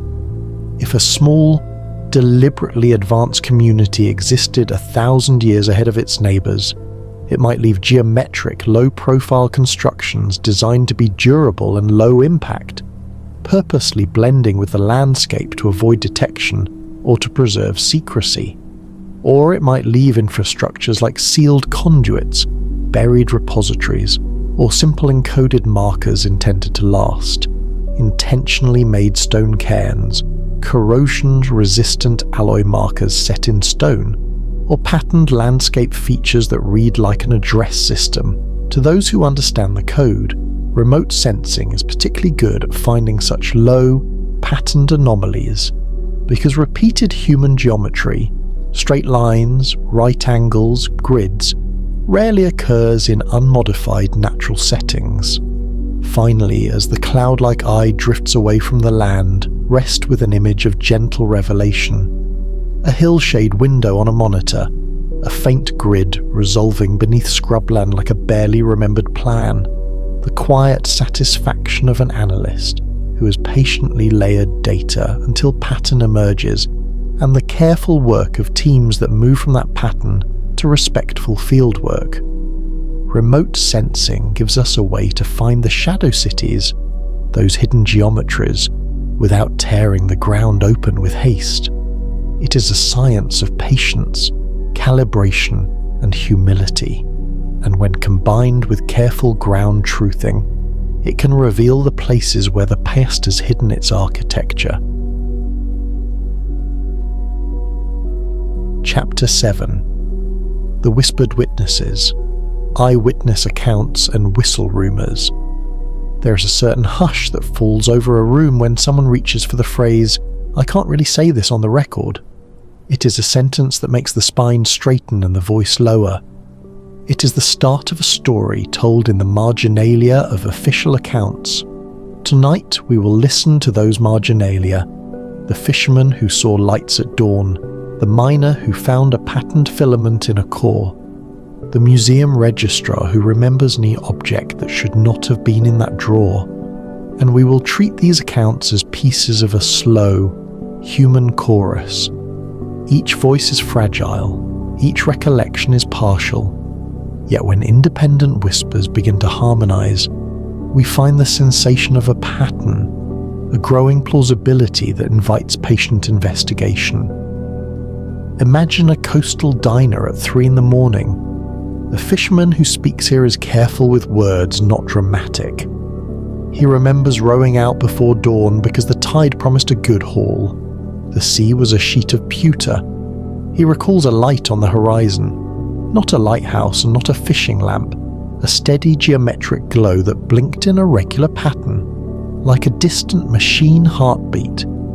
He tied up and went ashore, thinking little then, but the next morning a friend showed him an old aerial photograph that, when magnified, had a faint grid in the same approximate spot. The pilot of a crop duster later told him that in one season's early fog the plane's windshield seemed to catch a glint across a marsh where maps showed nothing. These are small coincidences at first.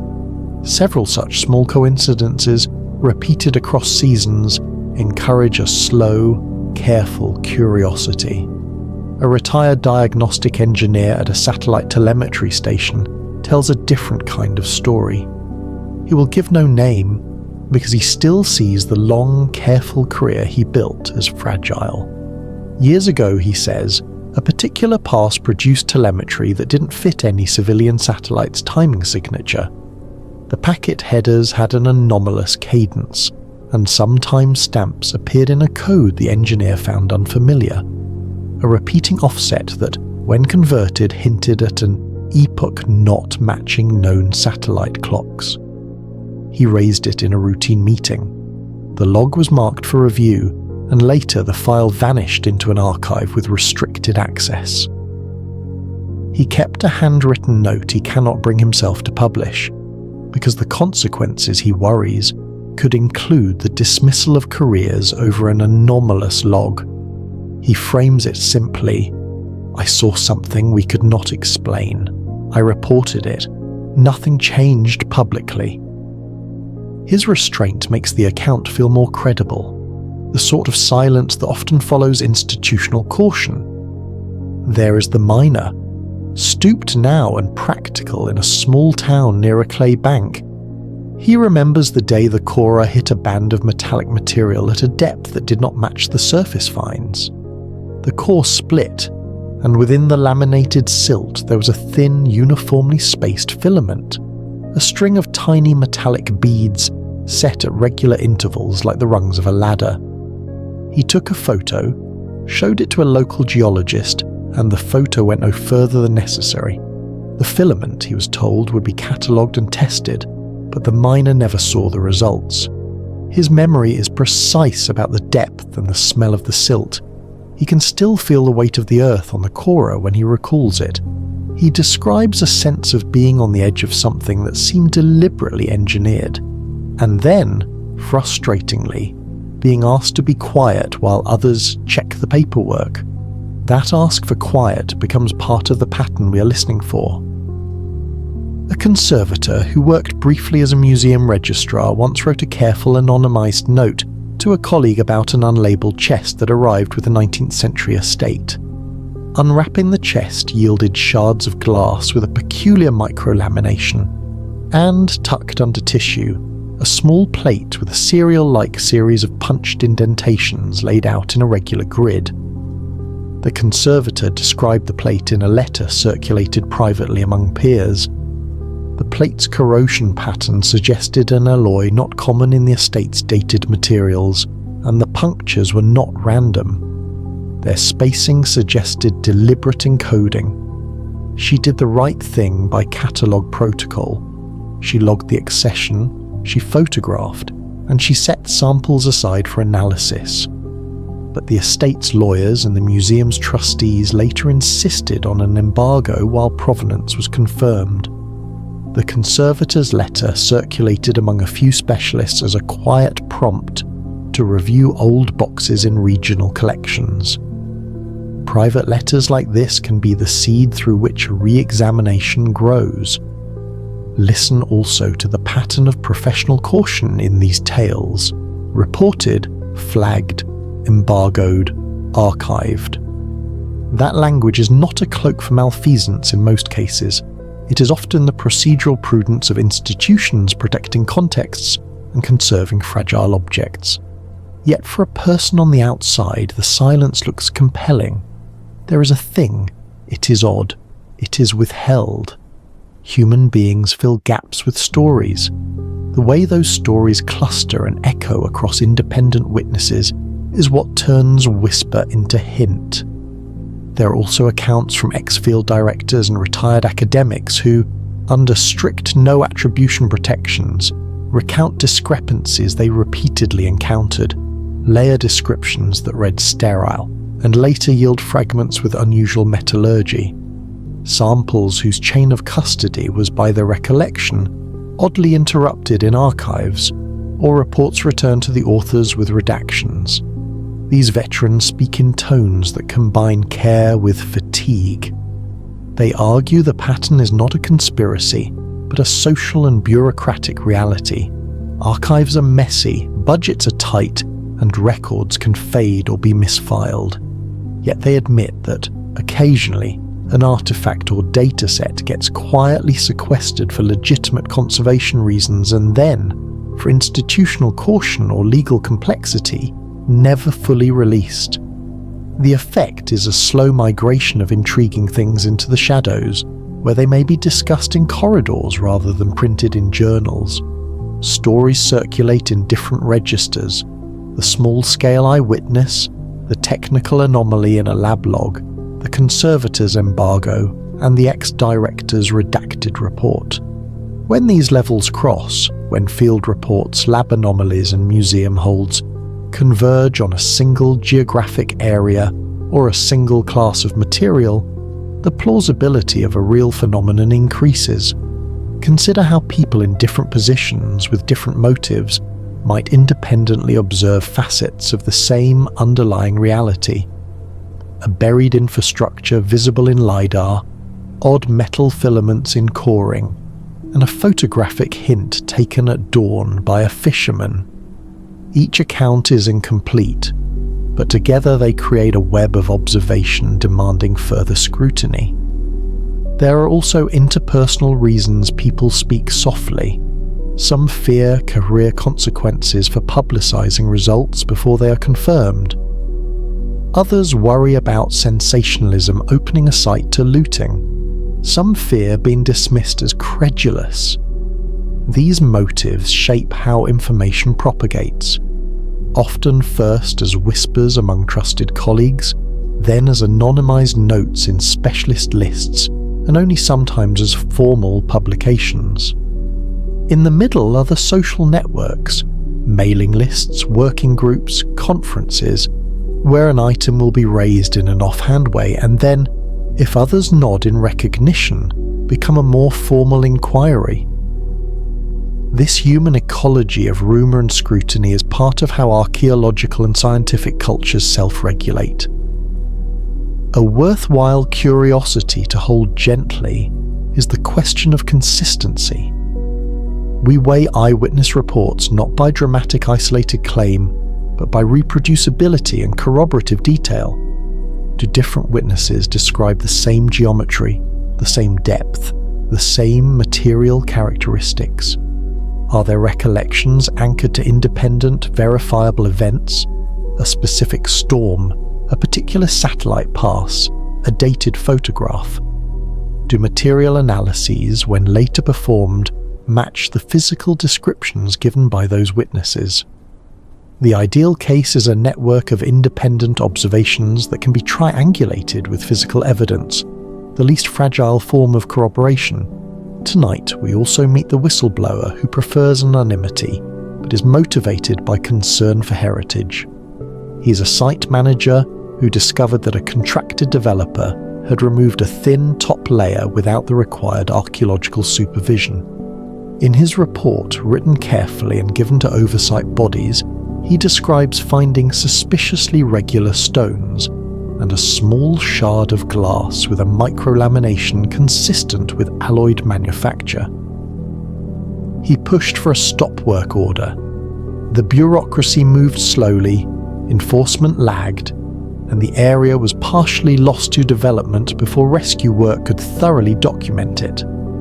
His file, he says, contains measurements and 2 photographs he still looks at in the dark, a faint line of stones under a new roadbed. The file is redacted where legal counsel touched it.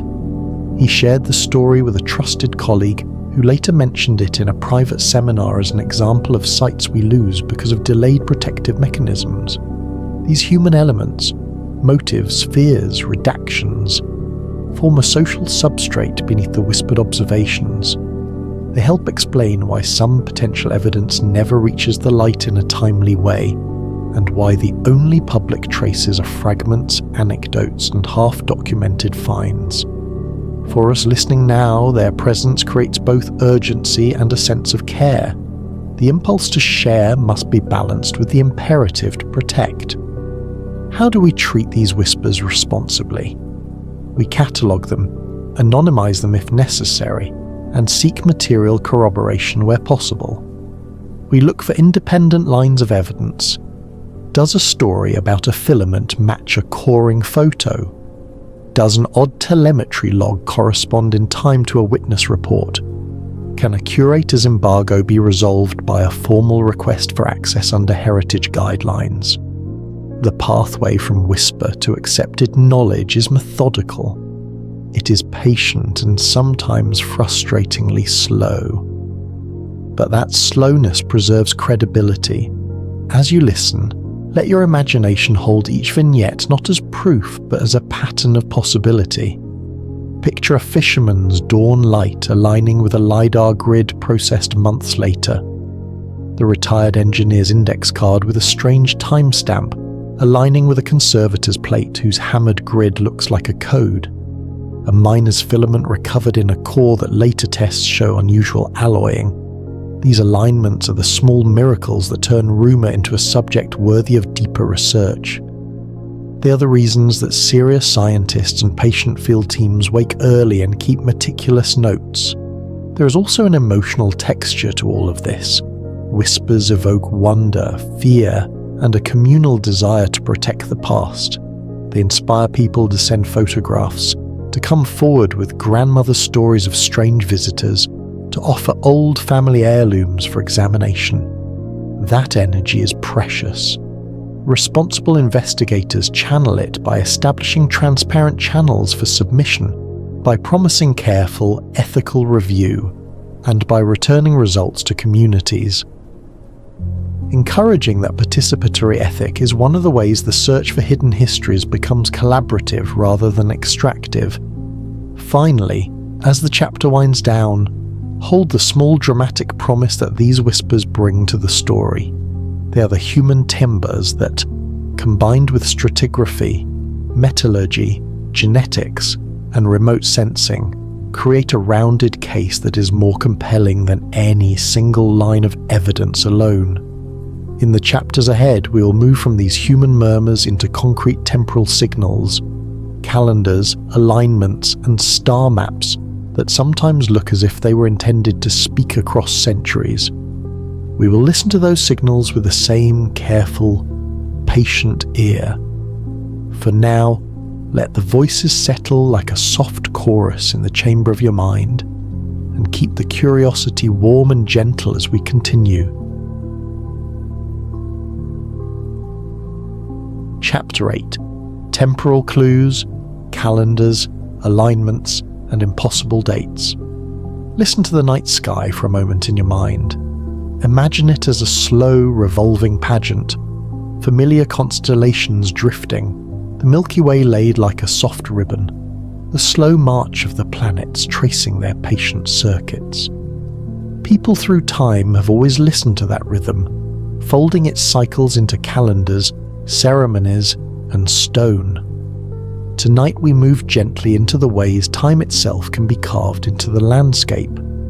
How monuments, star charts, and encoded calendars can act as messages across centuries, and how sometimes those messages seem to point not backward but forward, suggesting dates or alignments that do not comfortably fit a monument's presumed age. We will stay calm and meticulous, learning how archaeoastronomy reads the sky, what counts as strong evidence, and how a temporal oddity might actually be a deliberate trace from people who had a different relationship to time.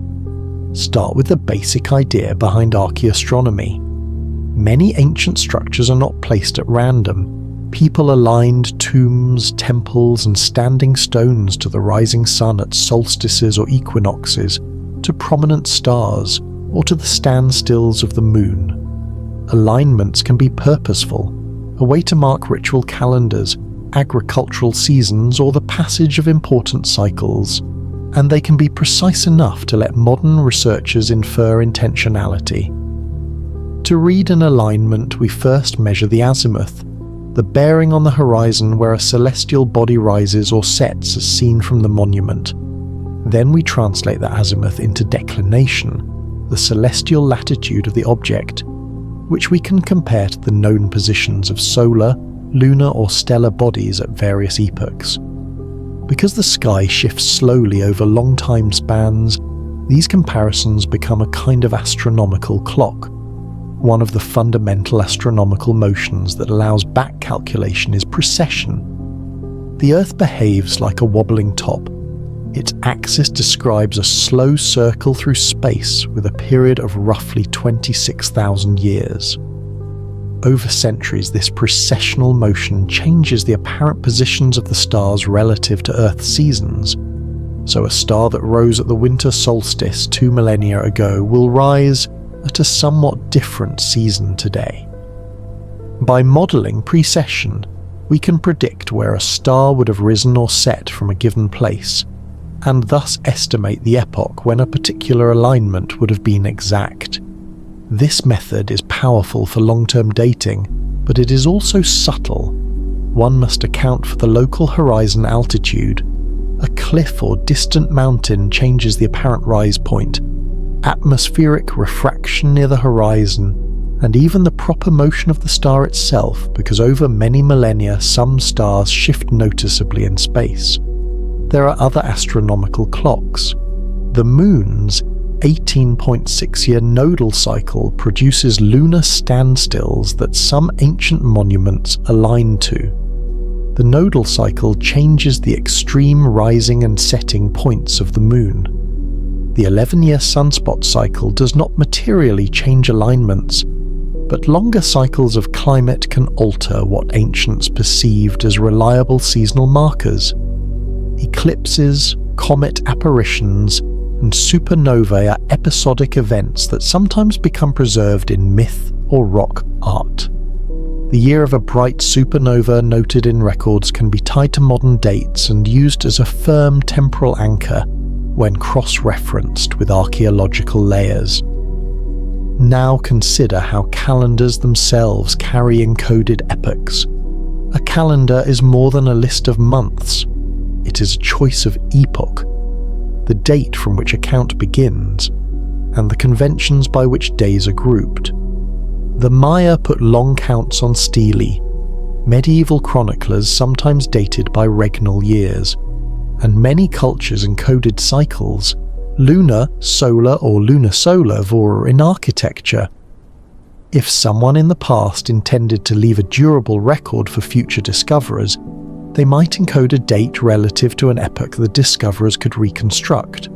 For instance, referring to the position of a bright star in a particular constellation at a given solstice, or encoding the count of days since a known solar event.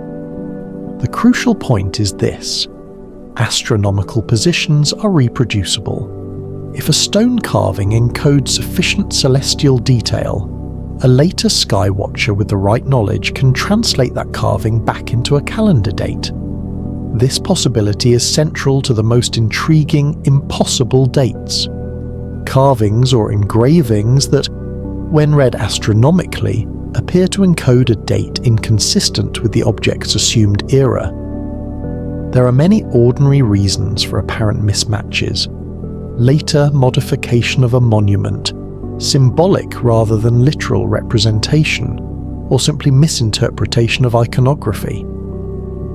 But under careful scrutiny, some anomalies resist these simple resolutions. To assess them, experts apply a rigorous checklist: measure the carving precisely, test multiple reading hypotheses, compute star positions across a range of plausible epochs, accounting for precession and proper motion. Evaluate whether the encoded pattern is more likely to fit by chance or by design. And consider ethnographic and cultural context to see whether the motif aligns with known symbolic conventions rather than literal astronomy. Imagine a slowly unfolding case built on careful work. An archaeoastronomer working alone in a survey camp notices an unusual panel of incised marks on a megalith that, at first glance, looks like decorative cross-hatching. Measured accurately with calipers and photogrammetry, the marks resolve into a schematic of points, arranged with angular separations that match the positions of 4 bright stars relative to a particular horizon point.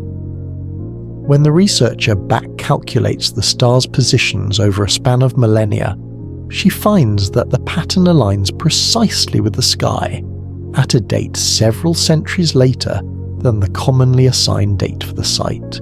She checks carefully. Could the panel be later graffiti? No tool marks show reworking. The weathering on the incisions matches the surrounding stone surface. Lichen growth across the pattern is continuous with the rest of the stone. She repeats calculations, tests other plausible star combinations, and sends the measurements to a colleague for independent replication. The colleague's initial reply is measured: patterning compatible with star positions at later epoch. Material patina suggests old, needs wider sampling. The discovery does not leap into headlines.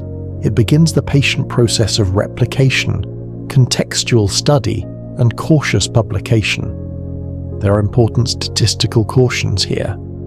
The sky is big, and simple patterns can sometimes match multiple configurations. A set of 3 points, for instance, can align accidentally with many small star groups. Thus, robust inference typically requires overdetermined information.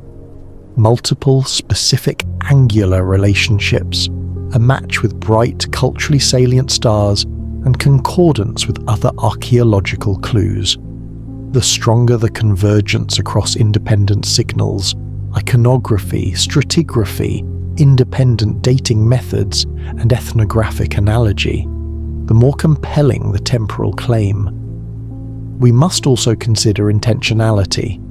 If a community wishes to leave a message for far future readers, what would they do? Durable, obvious choices include aligning a structure to a solar extreme like the solstice, building a robust horizon marker keyed to a conspicuous star, or carving a star chart with unambiguous magnitudes and angular separations.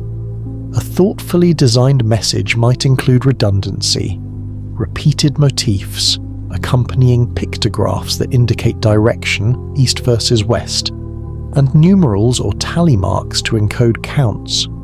The very existence of redundancy helps future decoders decide whether what they read is intended as a literal marker or a symbolic ornament.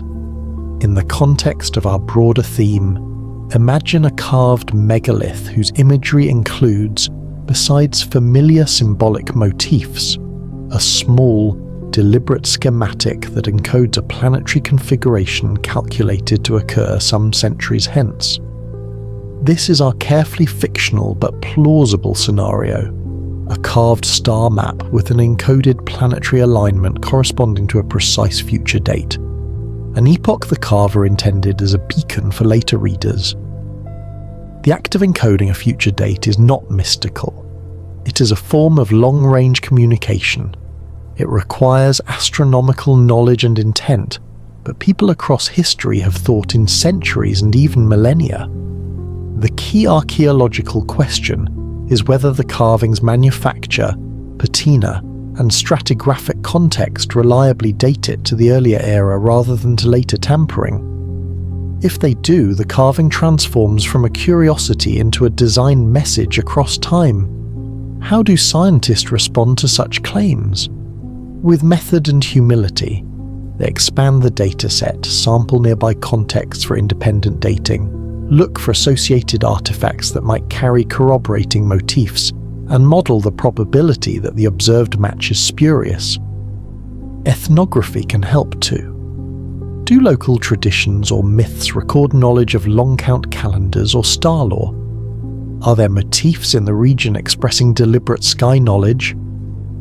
When multiple lines converge, astronomical fit, contextual dating, iconographic continuity, and independent supporting finds, the case becomes stronger and more intriguing. There are also non-astronomical temporal clues worth noting: numerals, tally systems, and engineering marks.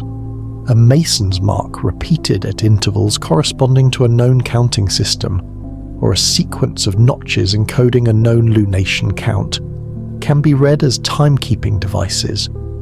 Durable markers like stone cairns or carefully placed inscribed slabs can stand as epoch signposts. A community anticipating the distant future might employ materials and codes designed to survive: deep-set stone, corrosion-resistant alloys for small fiducials, or gardens of stones patterned at scales that resist agricultural disturbance. As you follow this chapter's slow reasoning, imagine the archaeoastronomer kneeling at a carved stone as twilight cools the air, running fingers lightly over incisions, marking measurements in a notebook by headlamp. Picture the sky above, its slow turning a kind companion, and the patient work of replication that follows in clean rooms and libraries. The reward for such patience is subtle but immense. The possibility that a structure or a carving deliberately encoded time beyond the human lifespan, and that we, with our modern sky knowledge, can read that intention. In the chapters ahead, we will take these temporal clues and place them in the broader investigative framework. We will explore durability and deliberate markers that could survive 1,000 years, and later, in our fieldwork roadmap, we will outline concrete tests and methods to evaluate such claims. For now, let the slow turn of the heavens settle in your mind as a steady, reliable clock, and keep a gentle curiosity for the stones that might have been set by hands thinking beyond their own lives. Chapter 9. Durable Technologies: What would survive 1,000 years? Consider for a moment the idea of endurance. In the gentle sweep of time, many things decay, vanish, or blend into their surroundings. Organic materials, wood, textiles, paper, fade, leaving faint traces, while stone, ceramics, metals, and certain engineered alloys can persist for centuries or even millennia. If there were a civilization 1,000 years ahead of our own, how could traces of their existence survive the slow erosions of time, climate, and human activity? This chapter will guide you patiently through the ways in which evidence might endure, the kinds of technologies that leave the longest shadows, and the signs that modern investigators might hope to find if such a civilization existed, lingering quietly beneath the soil or hidden in plain sight. Begin with the most familiar medium, stone. Stone is slow to weather and remarkably resistant to time. Monuments, walls, paved streets, and cairns built from durable stone types, granite, basalt, quartzite, can remain largely intact for thousands of years. Even after surface erosion, the geometric precision of construction can persist, offering evidence of intention and design. Think of the smooth, interlocking walls of Inca masonry in Peru, or the megalithic blocks of Stonehenge. Their endurance is not accidental. The careful selection of stone, the alignment of blocks, and the choice of location away from floodplains or erosive elements all contribute to their preservation. If a future-minded community intended to leave a long-lasting trace, stone could serve as a medium for structural as well as symbolic longevity, encoding patterns, alignments, or even inscriptions designed to withstand centuries. Ceramics are another class of durable artifact. Fired clay can survive high pressures, chemical changes, and even fire. Pottery vessels, tiles, and bricks persist in archaeological contexts long after their organic contents have disappeared. Their utility extends beyond storage. Ceramics can carry decorative motifs, encoded numerals, or even inscribed symbols designed to communicate information to distant future observers. Some ceramics, like high-fired porcelain or stoneware, are particularly resistant to fracturing and chemical weathering, making them excellent candidates for long-term survival. The deliberate creation of highly durable ceramics could allow a civilization to encode messages or preserve artifacts beyond the lifetime of other materials. Glass presents an intriguing medium. Modern glass, particularly certain borosilicate or silica-rich compositions, can resist chemical degradation for centuries. Archaeological glass often survives in buried contexts, sometimes shattered but largely intact. The advantage of glass lies in its ability to be shaped precisely, inscribed, or coloured. A small, carefully engineered glass object, perhaps a rod, sphere, or plate, could be hidden or buried and retain its form, surface marks, or internal features for centuries. Even corrosion patterns can themselves be informative, recording the long-term interaction of the material with soil, moisture, and microbial activity. Metals are more complex. Common metals corrode, but some alloys resist decay remarkably well. Gold, platinum, and certain high cobalt or nickel alloys survive in recognizable form, while modern corrosion-resistant alloys can endure surprisingly harsh conditions. Archaeologists have discovered metal objects thousands of years old that remain largely unaltered. Bronze, for example, can survive in noxic soils or buried under sediments. Modern advanced alloys, if deliberately produced and placed in protective contexts, could survive long-term burial, potentially offering physical evidence of technology far in advance of contemporary expectations. We should also consider infrastructure. Roads, conduits, and engineered foundations can persist invisibly beneath sediment, silt, or vegetation. Concrete, particularly modern, high-performance or low-permeability varieties, can endure for centuries.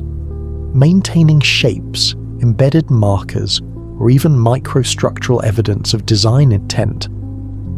Buried utilities, small pipes, channels, or conduits can be detectable in subsurface surveys, including ground-penetrating radar or LIDAR anomalies, long after the surface has changed. If a society wished to leave enduring traces, embedding geometrically precise infrastructure below ground would be a subtle yet durable signature of their presence. Let us imagine, for the sake of a plausible narrative, a remote drilling team working in a previously undisturbed alluvial plain.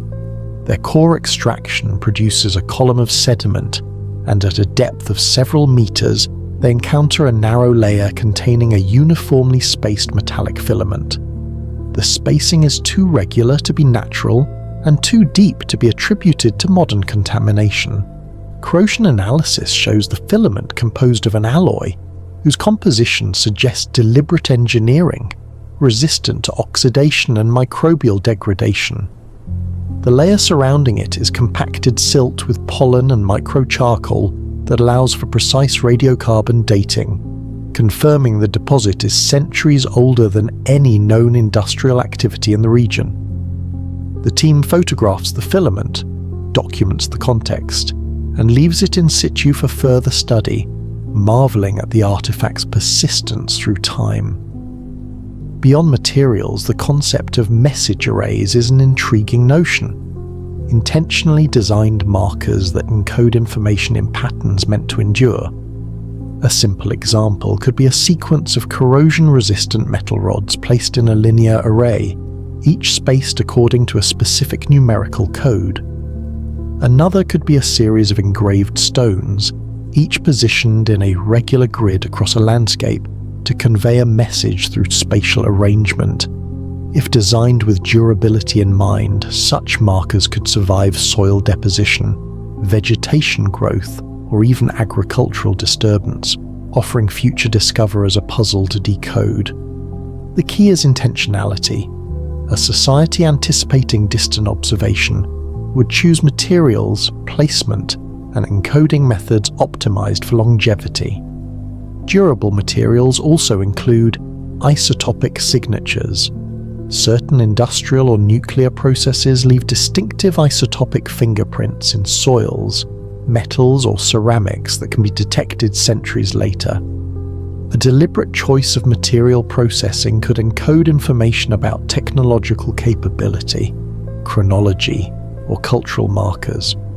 Even if a structure collapses or artifacts are fragmented, these isotopic signals can persist as subtle, measurable indicators of past activity. Modern analytical tools, including mass spectrometry and synchrotron imaging, allow researchers to detect and interpret such enduring traces. Finally, consider the role of context in survival. Materials alone do not ensure long-term recognition. Burial conditions, sedimentation rates, soil chemistry, climate stability, and human activity all influence preservation. A cleverly placed artifact beneath a flood-deposited silt layer, a volcanic ash deposit, or a peat bog might remain intact for centuries, even millennia, while surrounding structures erode or are destroyed. Preservation is not merely about material selection, it is about strategic placement and environmental fortuity. A civilization concerned with leaving durable evidence might combine durable materials with protective contexts, effectively archiving information for the far future. As you contemplate these ideas, picture the patient work of the past. Artisans selecting stone, engineers producing corrosion-resistant alloys, builders aligning markers with precision, and communities burying or embedding their creations in places that optimize endurance. Imagine these artifacts quietly waiting beneath the earth, in marshes, silt layers, or under forest floors ready for future discovery. Their survival is a gentle testament to foresight and planning, and a reminder that even the smallest, most carefully designed object can outlast generations and whisper to those who come centuries later. Chapter 10. How could it happen? Plausible mechanisms for future humans. Let us step softly into the realm of possibility, imagining the mechanisms by which humans who might be 1,000 years ahead of our current civilization could leave discernible traces in our present. This is not a journey into fantasy, but a careful exploration of social, technological, and environmental processes that make such scenarios plausible. Consider it a guided meditation through potential pathways, each grounded in scientific reasoning, historical precedent, and a gentle touch of informed speculation. First, contemplate rapid technological acceleration. Human innovation has historically followed an S-curve, a slow gestation period followed by exponential growth, then a plateau as adoption saturates. Imagine a society or enclave that experiences multiple overlapping S-curves across technology, energy, and information systems. If such acceleration occurs in relative isolation or in carefully curated communities with robust knowledge-sharing structures, the resultant civilization could achieve levels of sophistication seemingly ahead of time compared to surrounding populations. This could explain sudden appearances of advanced material culture without visible preceding stages in the archaeological record, because the growth happened in a controlled or hidden environment, insulated from broader society. Next, consider the idea of hidden enclaves. Throughout history, humans have retreated to inaccessible regions, high mountains, deep forests, arid deserts, when facing threat, climate change, or political upheaval. These enclaves often develop unique technologies, social norms, and architectural forms adapted to their environment. If a society intentionally chose seclusion, it could cultivate knowledge and material culture over generations without external interference. Evidence of such enclaves would be sparse on the surface and only occasionally revealed through anomalies in satellite imaging, LiDAR, or accidental discoveries during construction or deep coring. Another mechanism involves cycles of collapse and rebirth. History shows that civilizations can rise, decline, and re-emerge, sometimes preserving fragments of prior knowledge. In these cycles, pockets of society may retain advanced techniques while surrounding populations lose them. Consider the Library of Alexandria as an archetype of concentrated knowledge lost in broader societal disruption.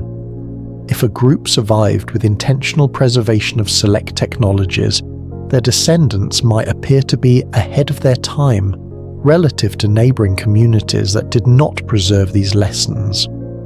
This pattern is detectable in both the archaeological and genetic record, when anomalies appear in material culture or lineage markers that diverge from surrounding populations. A further possibility is curated survival pods or intentional time capsules.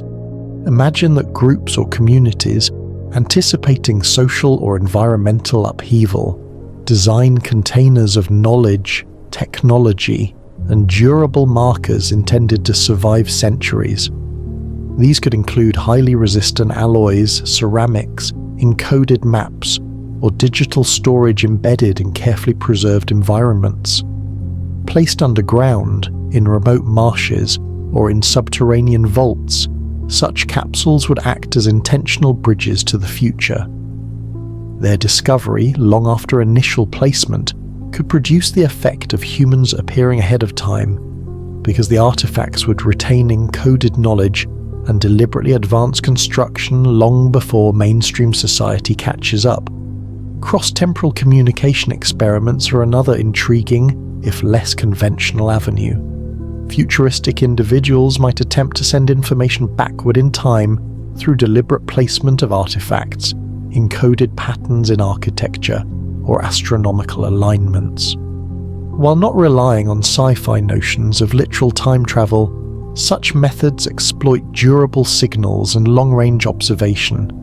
For example, a deliberately encoded star map or geospatial grid could survive for centuries, readable by future generations with sufficient understanding of celestial mechanics and geometry. In effect, these artifacts act as messages across the temporal divide, giving the impression of future humans leaving traces in our own present. Cultural preservation and accelerated learning could also play a role. Advanced communities may develop educational and apprenticeship structures far more rigorous than surrounding societies. Imagine a society in which children are trained in multiple disciplines from early childhood: engineering, metallurgy, agriculture, navigation, and astronomy, producing generations capable of astonishing innovation within a compressed time frame. Such a society could construct durable artifacts, encoded messages, or refined metallurgy that would appear incongruous when encountered by external observers, suggesting a civilization ahead of its apparent era. Consider also environmental factors as facilitators. Climate events, sudden geological upheavals, or localized phenomena like permafrost preservation or rapid sedimentation could selectively bury and protect artifacts. A future-minded population might exploit these events, intentionally or coincidentally, to preserve cultural markers. For instance, a construction buried under silt from a rare flood, or a metallurgical work sealed in volcanic ash, could survive centuries intact, waiting for discovery. These natural preservative effects, combined with deliberate material selection, enhance the likelihood that traces of a future society persist for archaeologists and observers to encounter. We can further imagine technological camouflage as a survival strategy. Advanced communities might intentionally produce artifacts or structures that mimic contemporary forms to avoid attracting attention, while embedding subtly advanced features. A seemingly ordinary street, building, or tool could conceal enhanced geometry, advanced metallurgy, or encoded messages. For example, a paved road might appear conventional but contain micro-embedded metallic patterns, isotopic markers, or hidden numerical encodings that would only be recognized by careful, modern scientific analysis. These methods allow for preservation without overtly disrupting the expectations of surrounding populations. Finally, let us ponder social mechanisms. Knowledge transmission, secrecy, and ritualized handling of artifacts can ensure that advanced technologies are safeguarded within select communities. Consider craft guilds or religious societies in history that tightly controlled specific knowledge, sometimes over centuries. Applied to a future civilization, such controls could maintain continuity in advanced methods while limiting broader visibility, producing the same effect: artifacts and structures that appear anomalously advanced relative to their apparent temporal context. The interplay of secrecy, selective sharing, and careful placement is a plausible pathway by which a future-aligned society leaves enduring traces in our world. Imagine, if you will, the quiet consequence of these mechanisms in combination: a hidden enclave carefully training its population, accelerating innovation, embedding durable markers, exploiting preservation opportunities, and encoding time beyond their own lifespan. A future observer, encountering these traces centuries later, would perceive technology and social sophistication appearing inexplicably ahead of its apparent chronological context. When we look at anomalous artifacts, encoded calendars, and hidden infrastructure, it is not impossible to imagine that these mechanisms, each grounded in real human behavior and natural processes, could have contributed to the phenomenon. In this way, we begin to see a plausible path for humans 1,000 years ahead, not as myth or fantasy, but as a logical extension of social, technological, and environmental principles. They leave behind durable material traces, encoded signals, and carefully preserved infrastructure, all designed with longevity in mind, hidden just enough to survive the vicissitudes of time.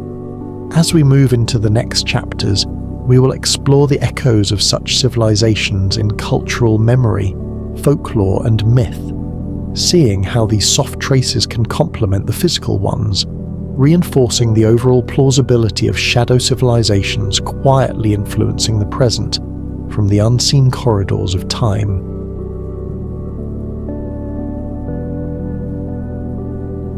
Chapter 11: Cultural Echoes, Myths, Prophecy, and Folk Memory.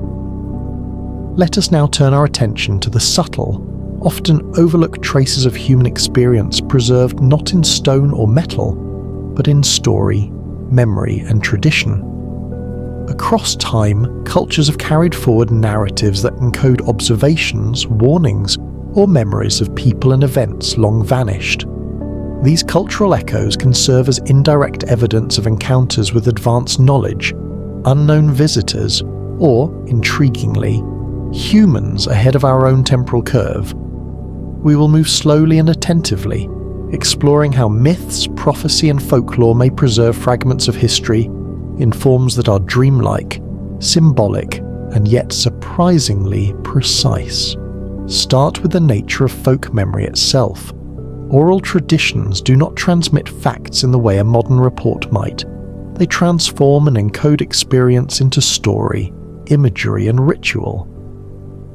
A flood remembered for generations may become a tale of angry gods. A volcanic eruption may manifest as the wrath of a mountain spirit, and a fleeting encounter with strangers bearing unfamiliar tools may be preserved as supernatural visitation. Across generations, details can shift, but recurring motifs, geometric patterns, material descriptions, numerical references, sometimes persist with remarkable fidelity. Anthropologists and folklorists recognize that these recurring motifs often retain kernels of historical or observational truth, embedded within layers of metaphor, allegory, or ritual dramatization.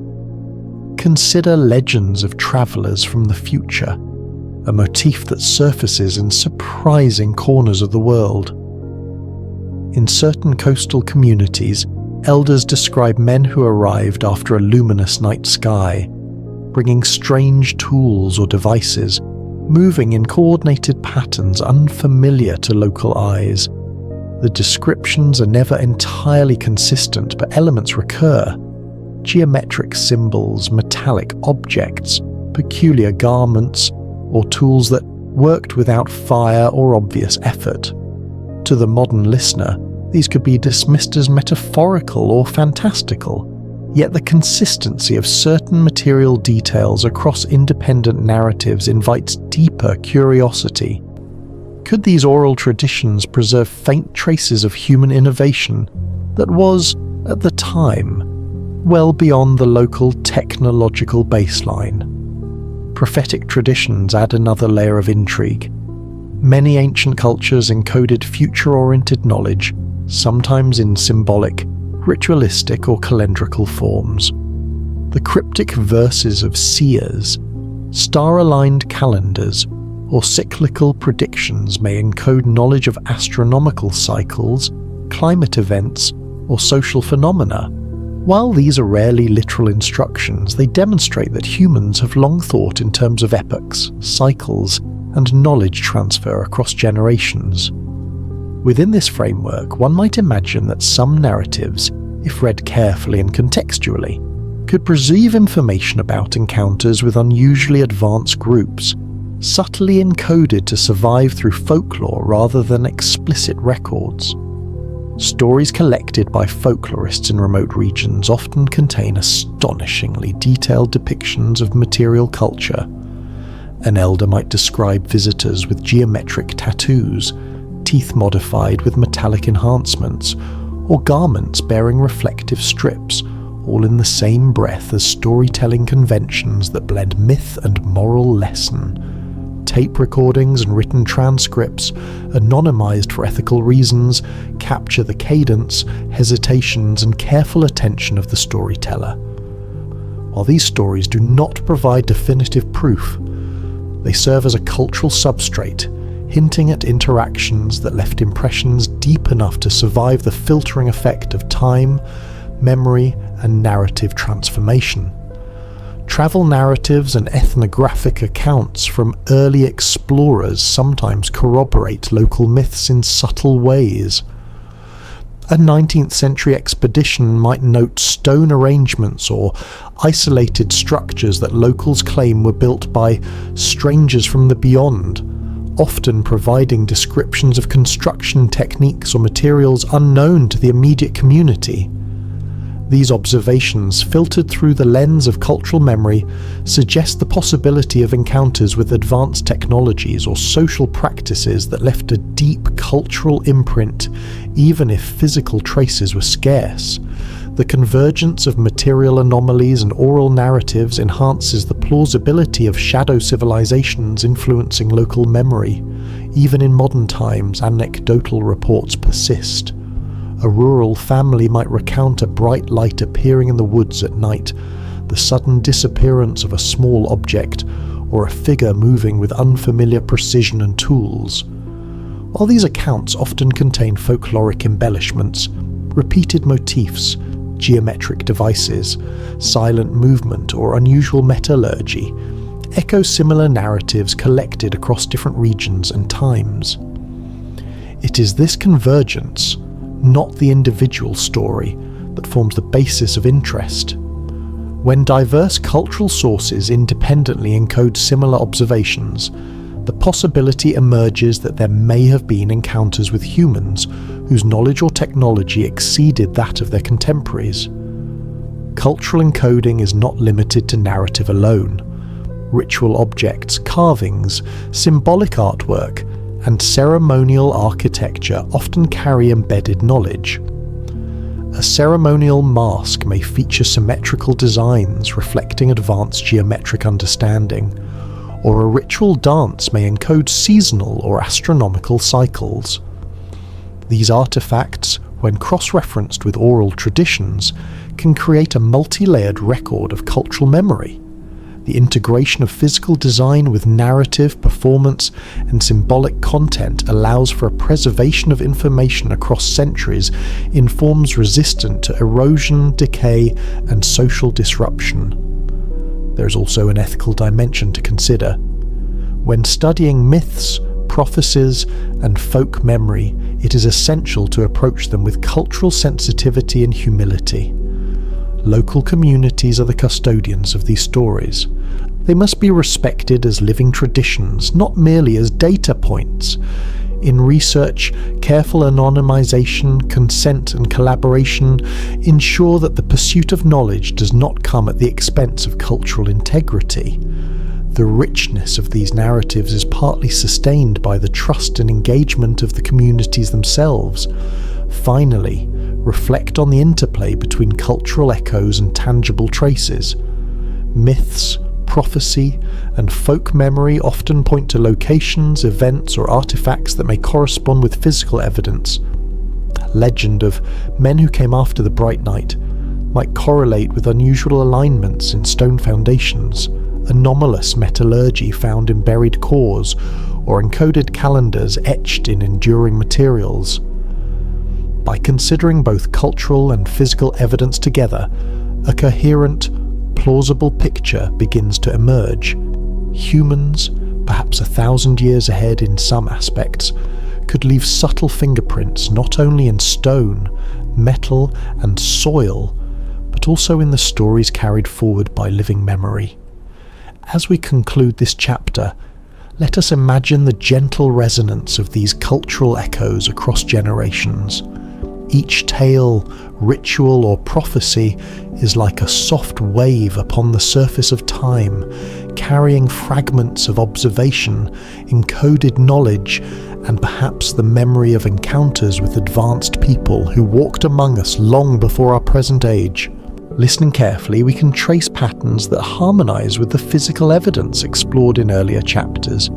Artifacts, durable technologies, and temporal clues, creating a multi-dimensional picture of possible shadow civilizations whose traces are felt both materially and imaginatively. In the next chapter, we will move from cultural memory to concrete methods for investigating these claims, exploring how science and careful fieldwork can illuminate the hidden, enduring threads of a civilization ahead of its time.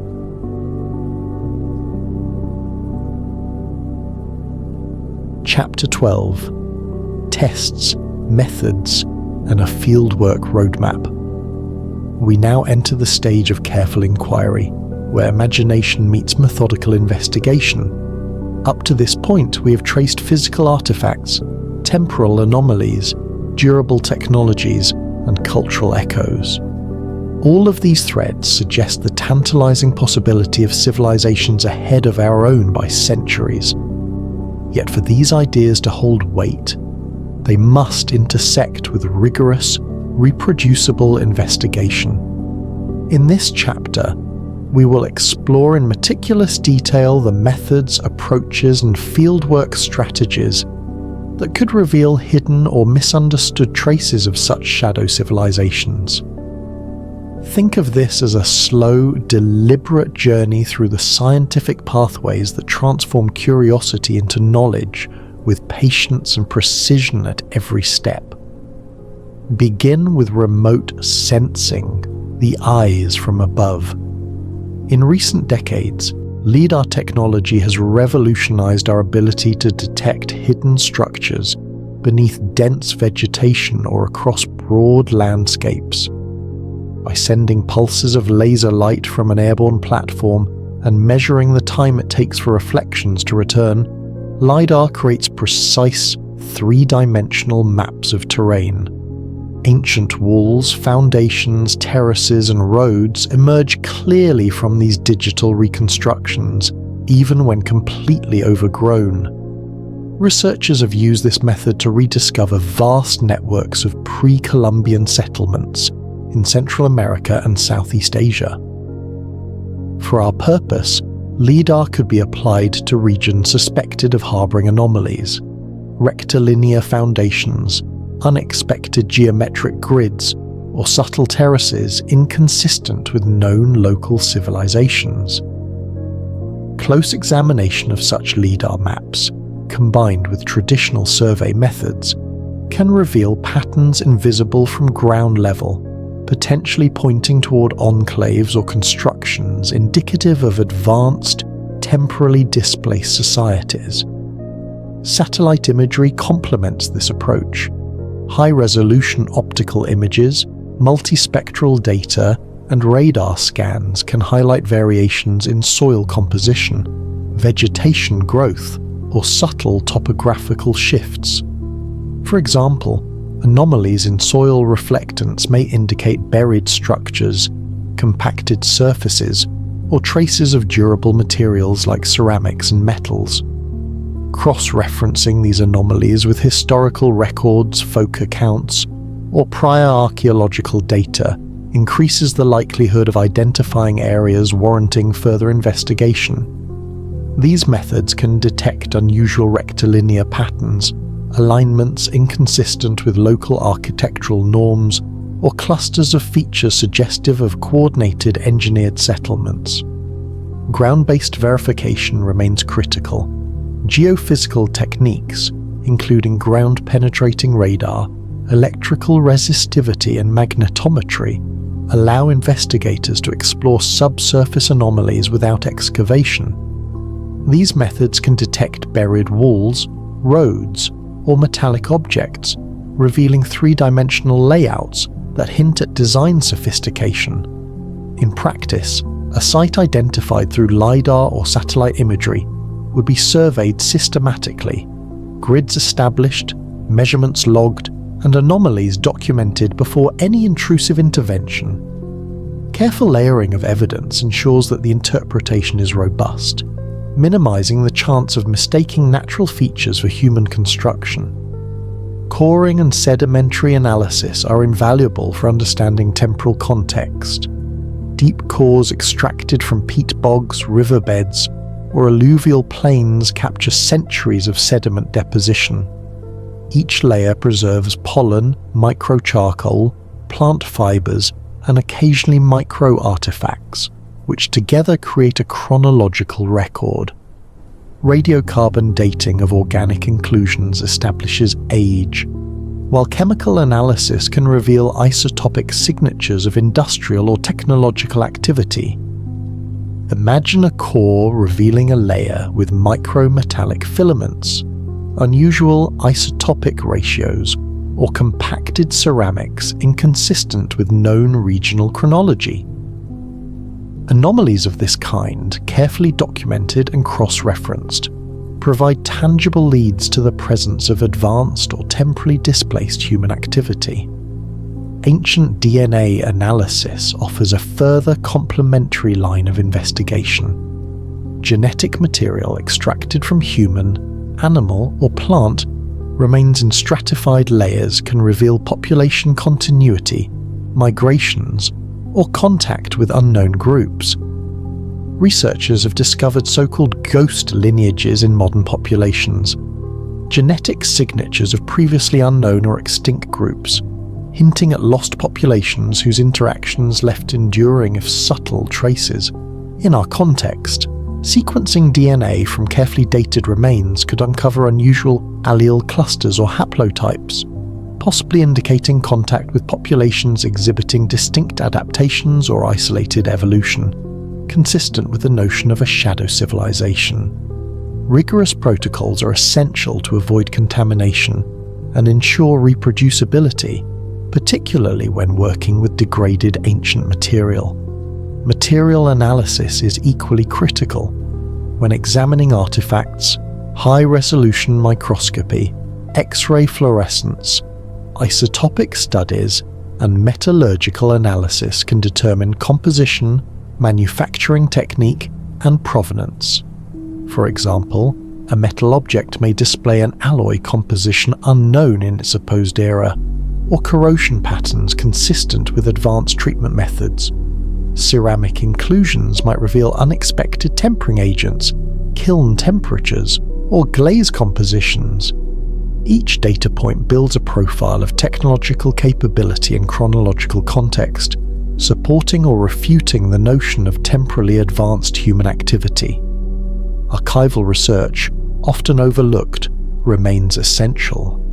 Historical documents, early survey records, and ethnographic accounts may contain references to objects, structures, or events that modern investigators have overlooked.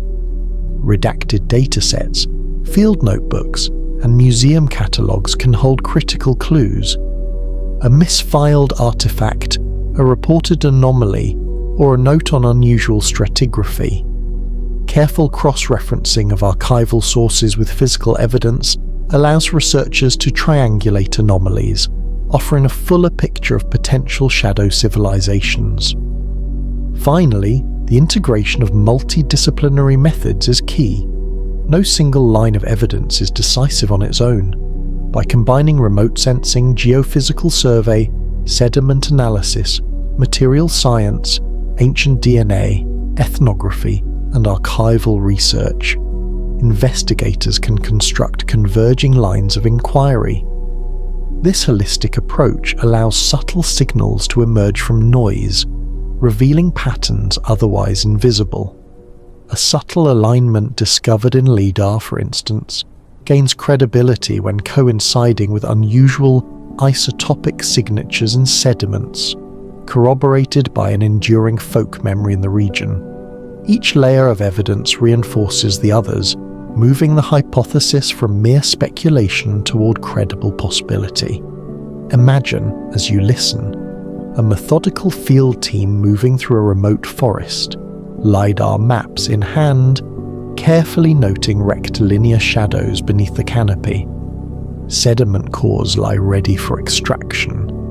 Metal detectors sweep along shallow depressions, and geneticists prepare samples for sequencing. Archive boxes in a distant museum wait to be cross-referenced, each note and photograph potentially linking to anomalies observed in the field. The process is slow, deliberate, and patient, with each step documented meticulously to preserve the integrity of evidence. It is a gentle dance of curiosity, precision, and respect for both the material and cultural landscape. This roadmap emphasizes patience, reproducibility, and ethical care, showing how scientific rigor can illuminate hidden histories without sensationalism. By following these carefully considered methods, researchers can explore the possibility that humans 1,000 years ahead of our own civilization may have left traces, subtle, durable, and sometimes hidden, ready to be revealed through careful observation, analytical precision, and holistic inquiry.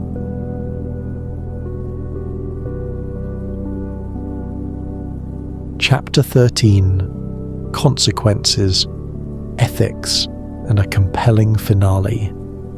As we approach the culmination of this exploration, it is time to reflect not only on the evidence and possibilities of shadow civilizations, but also on the profound implications their verification would carry. Imagine gently the quiet realization that a human civilization existed, or exists centuries ahead of our own, leaving traces that quietly ripple through time. The consequences would extend beyond archaeology, science, and technology. They would touch the deepest aspects of culture, ethics, governance, and human identity. This chapter will take you through these considerations slowly and carefully, exploring the multifaceted impact such a discovery could have, while maintaining a calming, immersive tone to allow your mind to gently follow the implications without being overwhelmed. First, consider the scientific impact.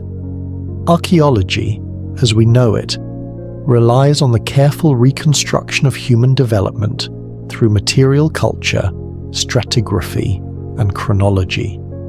The confirmation of a shadow civilization would challenge our understanding of linear progress, forcing scholars to rethink the very framework of historical timelines. Traditional models, which interpret technological sophistication and societal organization as a gradual accumulation over millennia, would require adjustment to accommodate sudden leaps in knowledge or periods of accelerated innovation. The reverberations of such a finding would ripple through fields like anthropology, history, and paleogenomics, demanding that researchers reconsider accepted assumptions, reanalyze old sites, and perhaps uncover patterns that were previously overlooked. The technological and industrial consequences are equally profound. Imagine uncovering artifacts, alloys, or engineered structures that reflect centuries of knowledge beyond our present capabilities.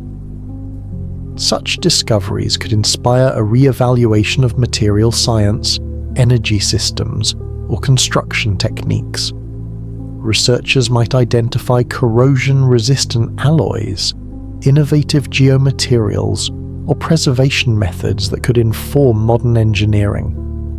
The revelation that humans 1,000 years ahead left behind durable, encoded knowledge could accelerate technological adaptation in subtle and unforeseen ways, offering a bridge across time from past ingenuity to present application.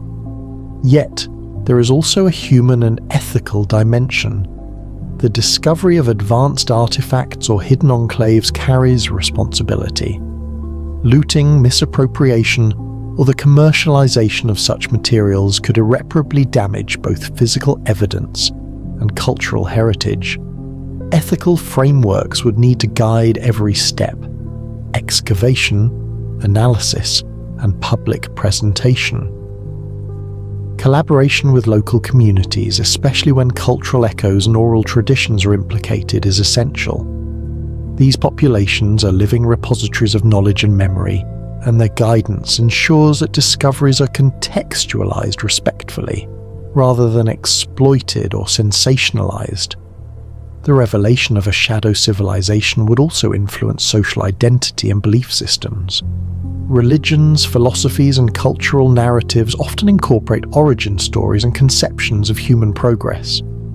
Evidence of humans far ahead of our current era might provoke reflection on the nature of time, destiny, and collective human potential. Questions would arise. How do we define civilization? What constitutes progress? And perhaps most intriguingly, how do we understand our place in a timeline that may be far more complex and layered than we have previously imagined? These are questions that stir curiosity and contemplation, inviting individuals and societies to reimagine their relationship with both history and the future. Imagine, for a moment, the quiet intensity of discovery. A remote excavation yields a carefully encoded metallic array, partially buried under centuries of sediment. Laboratory analysis reveals an alloy composition and isotopic pattern unknown to any contemporary human practice. The pattern aligns with celestial markers inscribed on nearby stones, echoing the astronomical knowledge of distant generations.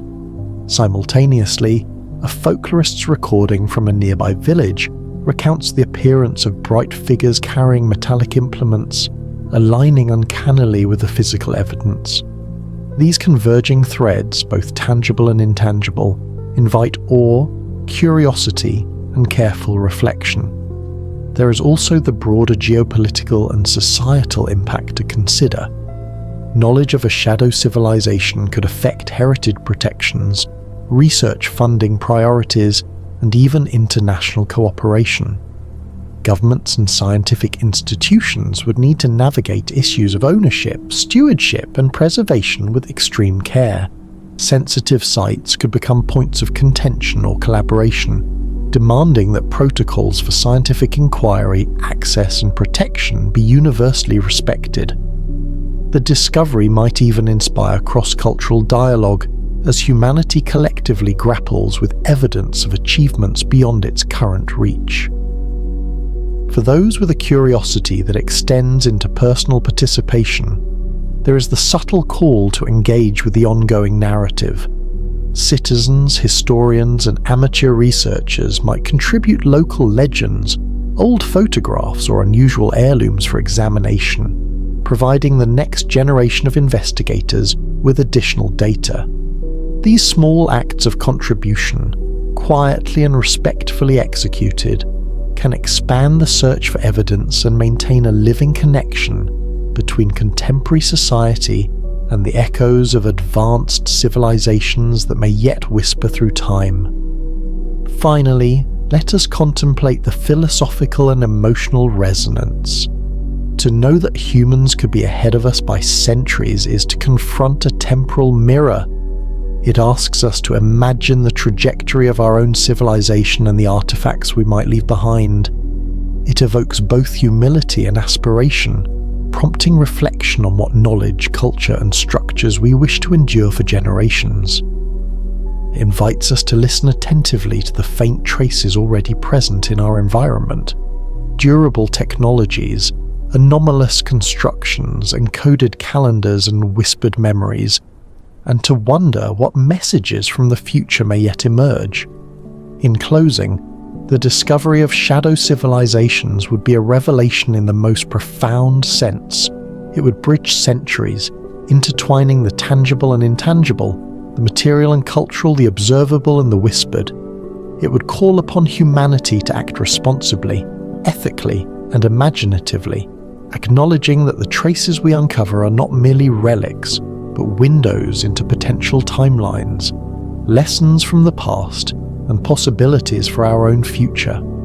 Imagine, as you drift into the calm awareness of this story, that somewhere beneath the soil, or within the layers of our own cultural memory, faint traces of future knowledge await patient, careful discovery.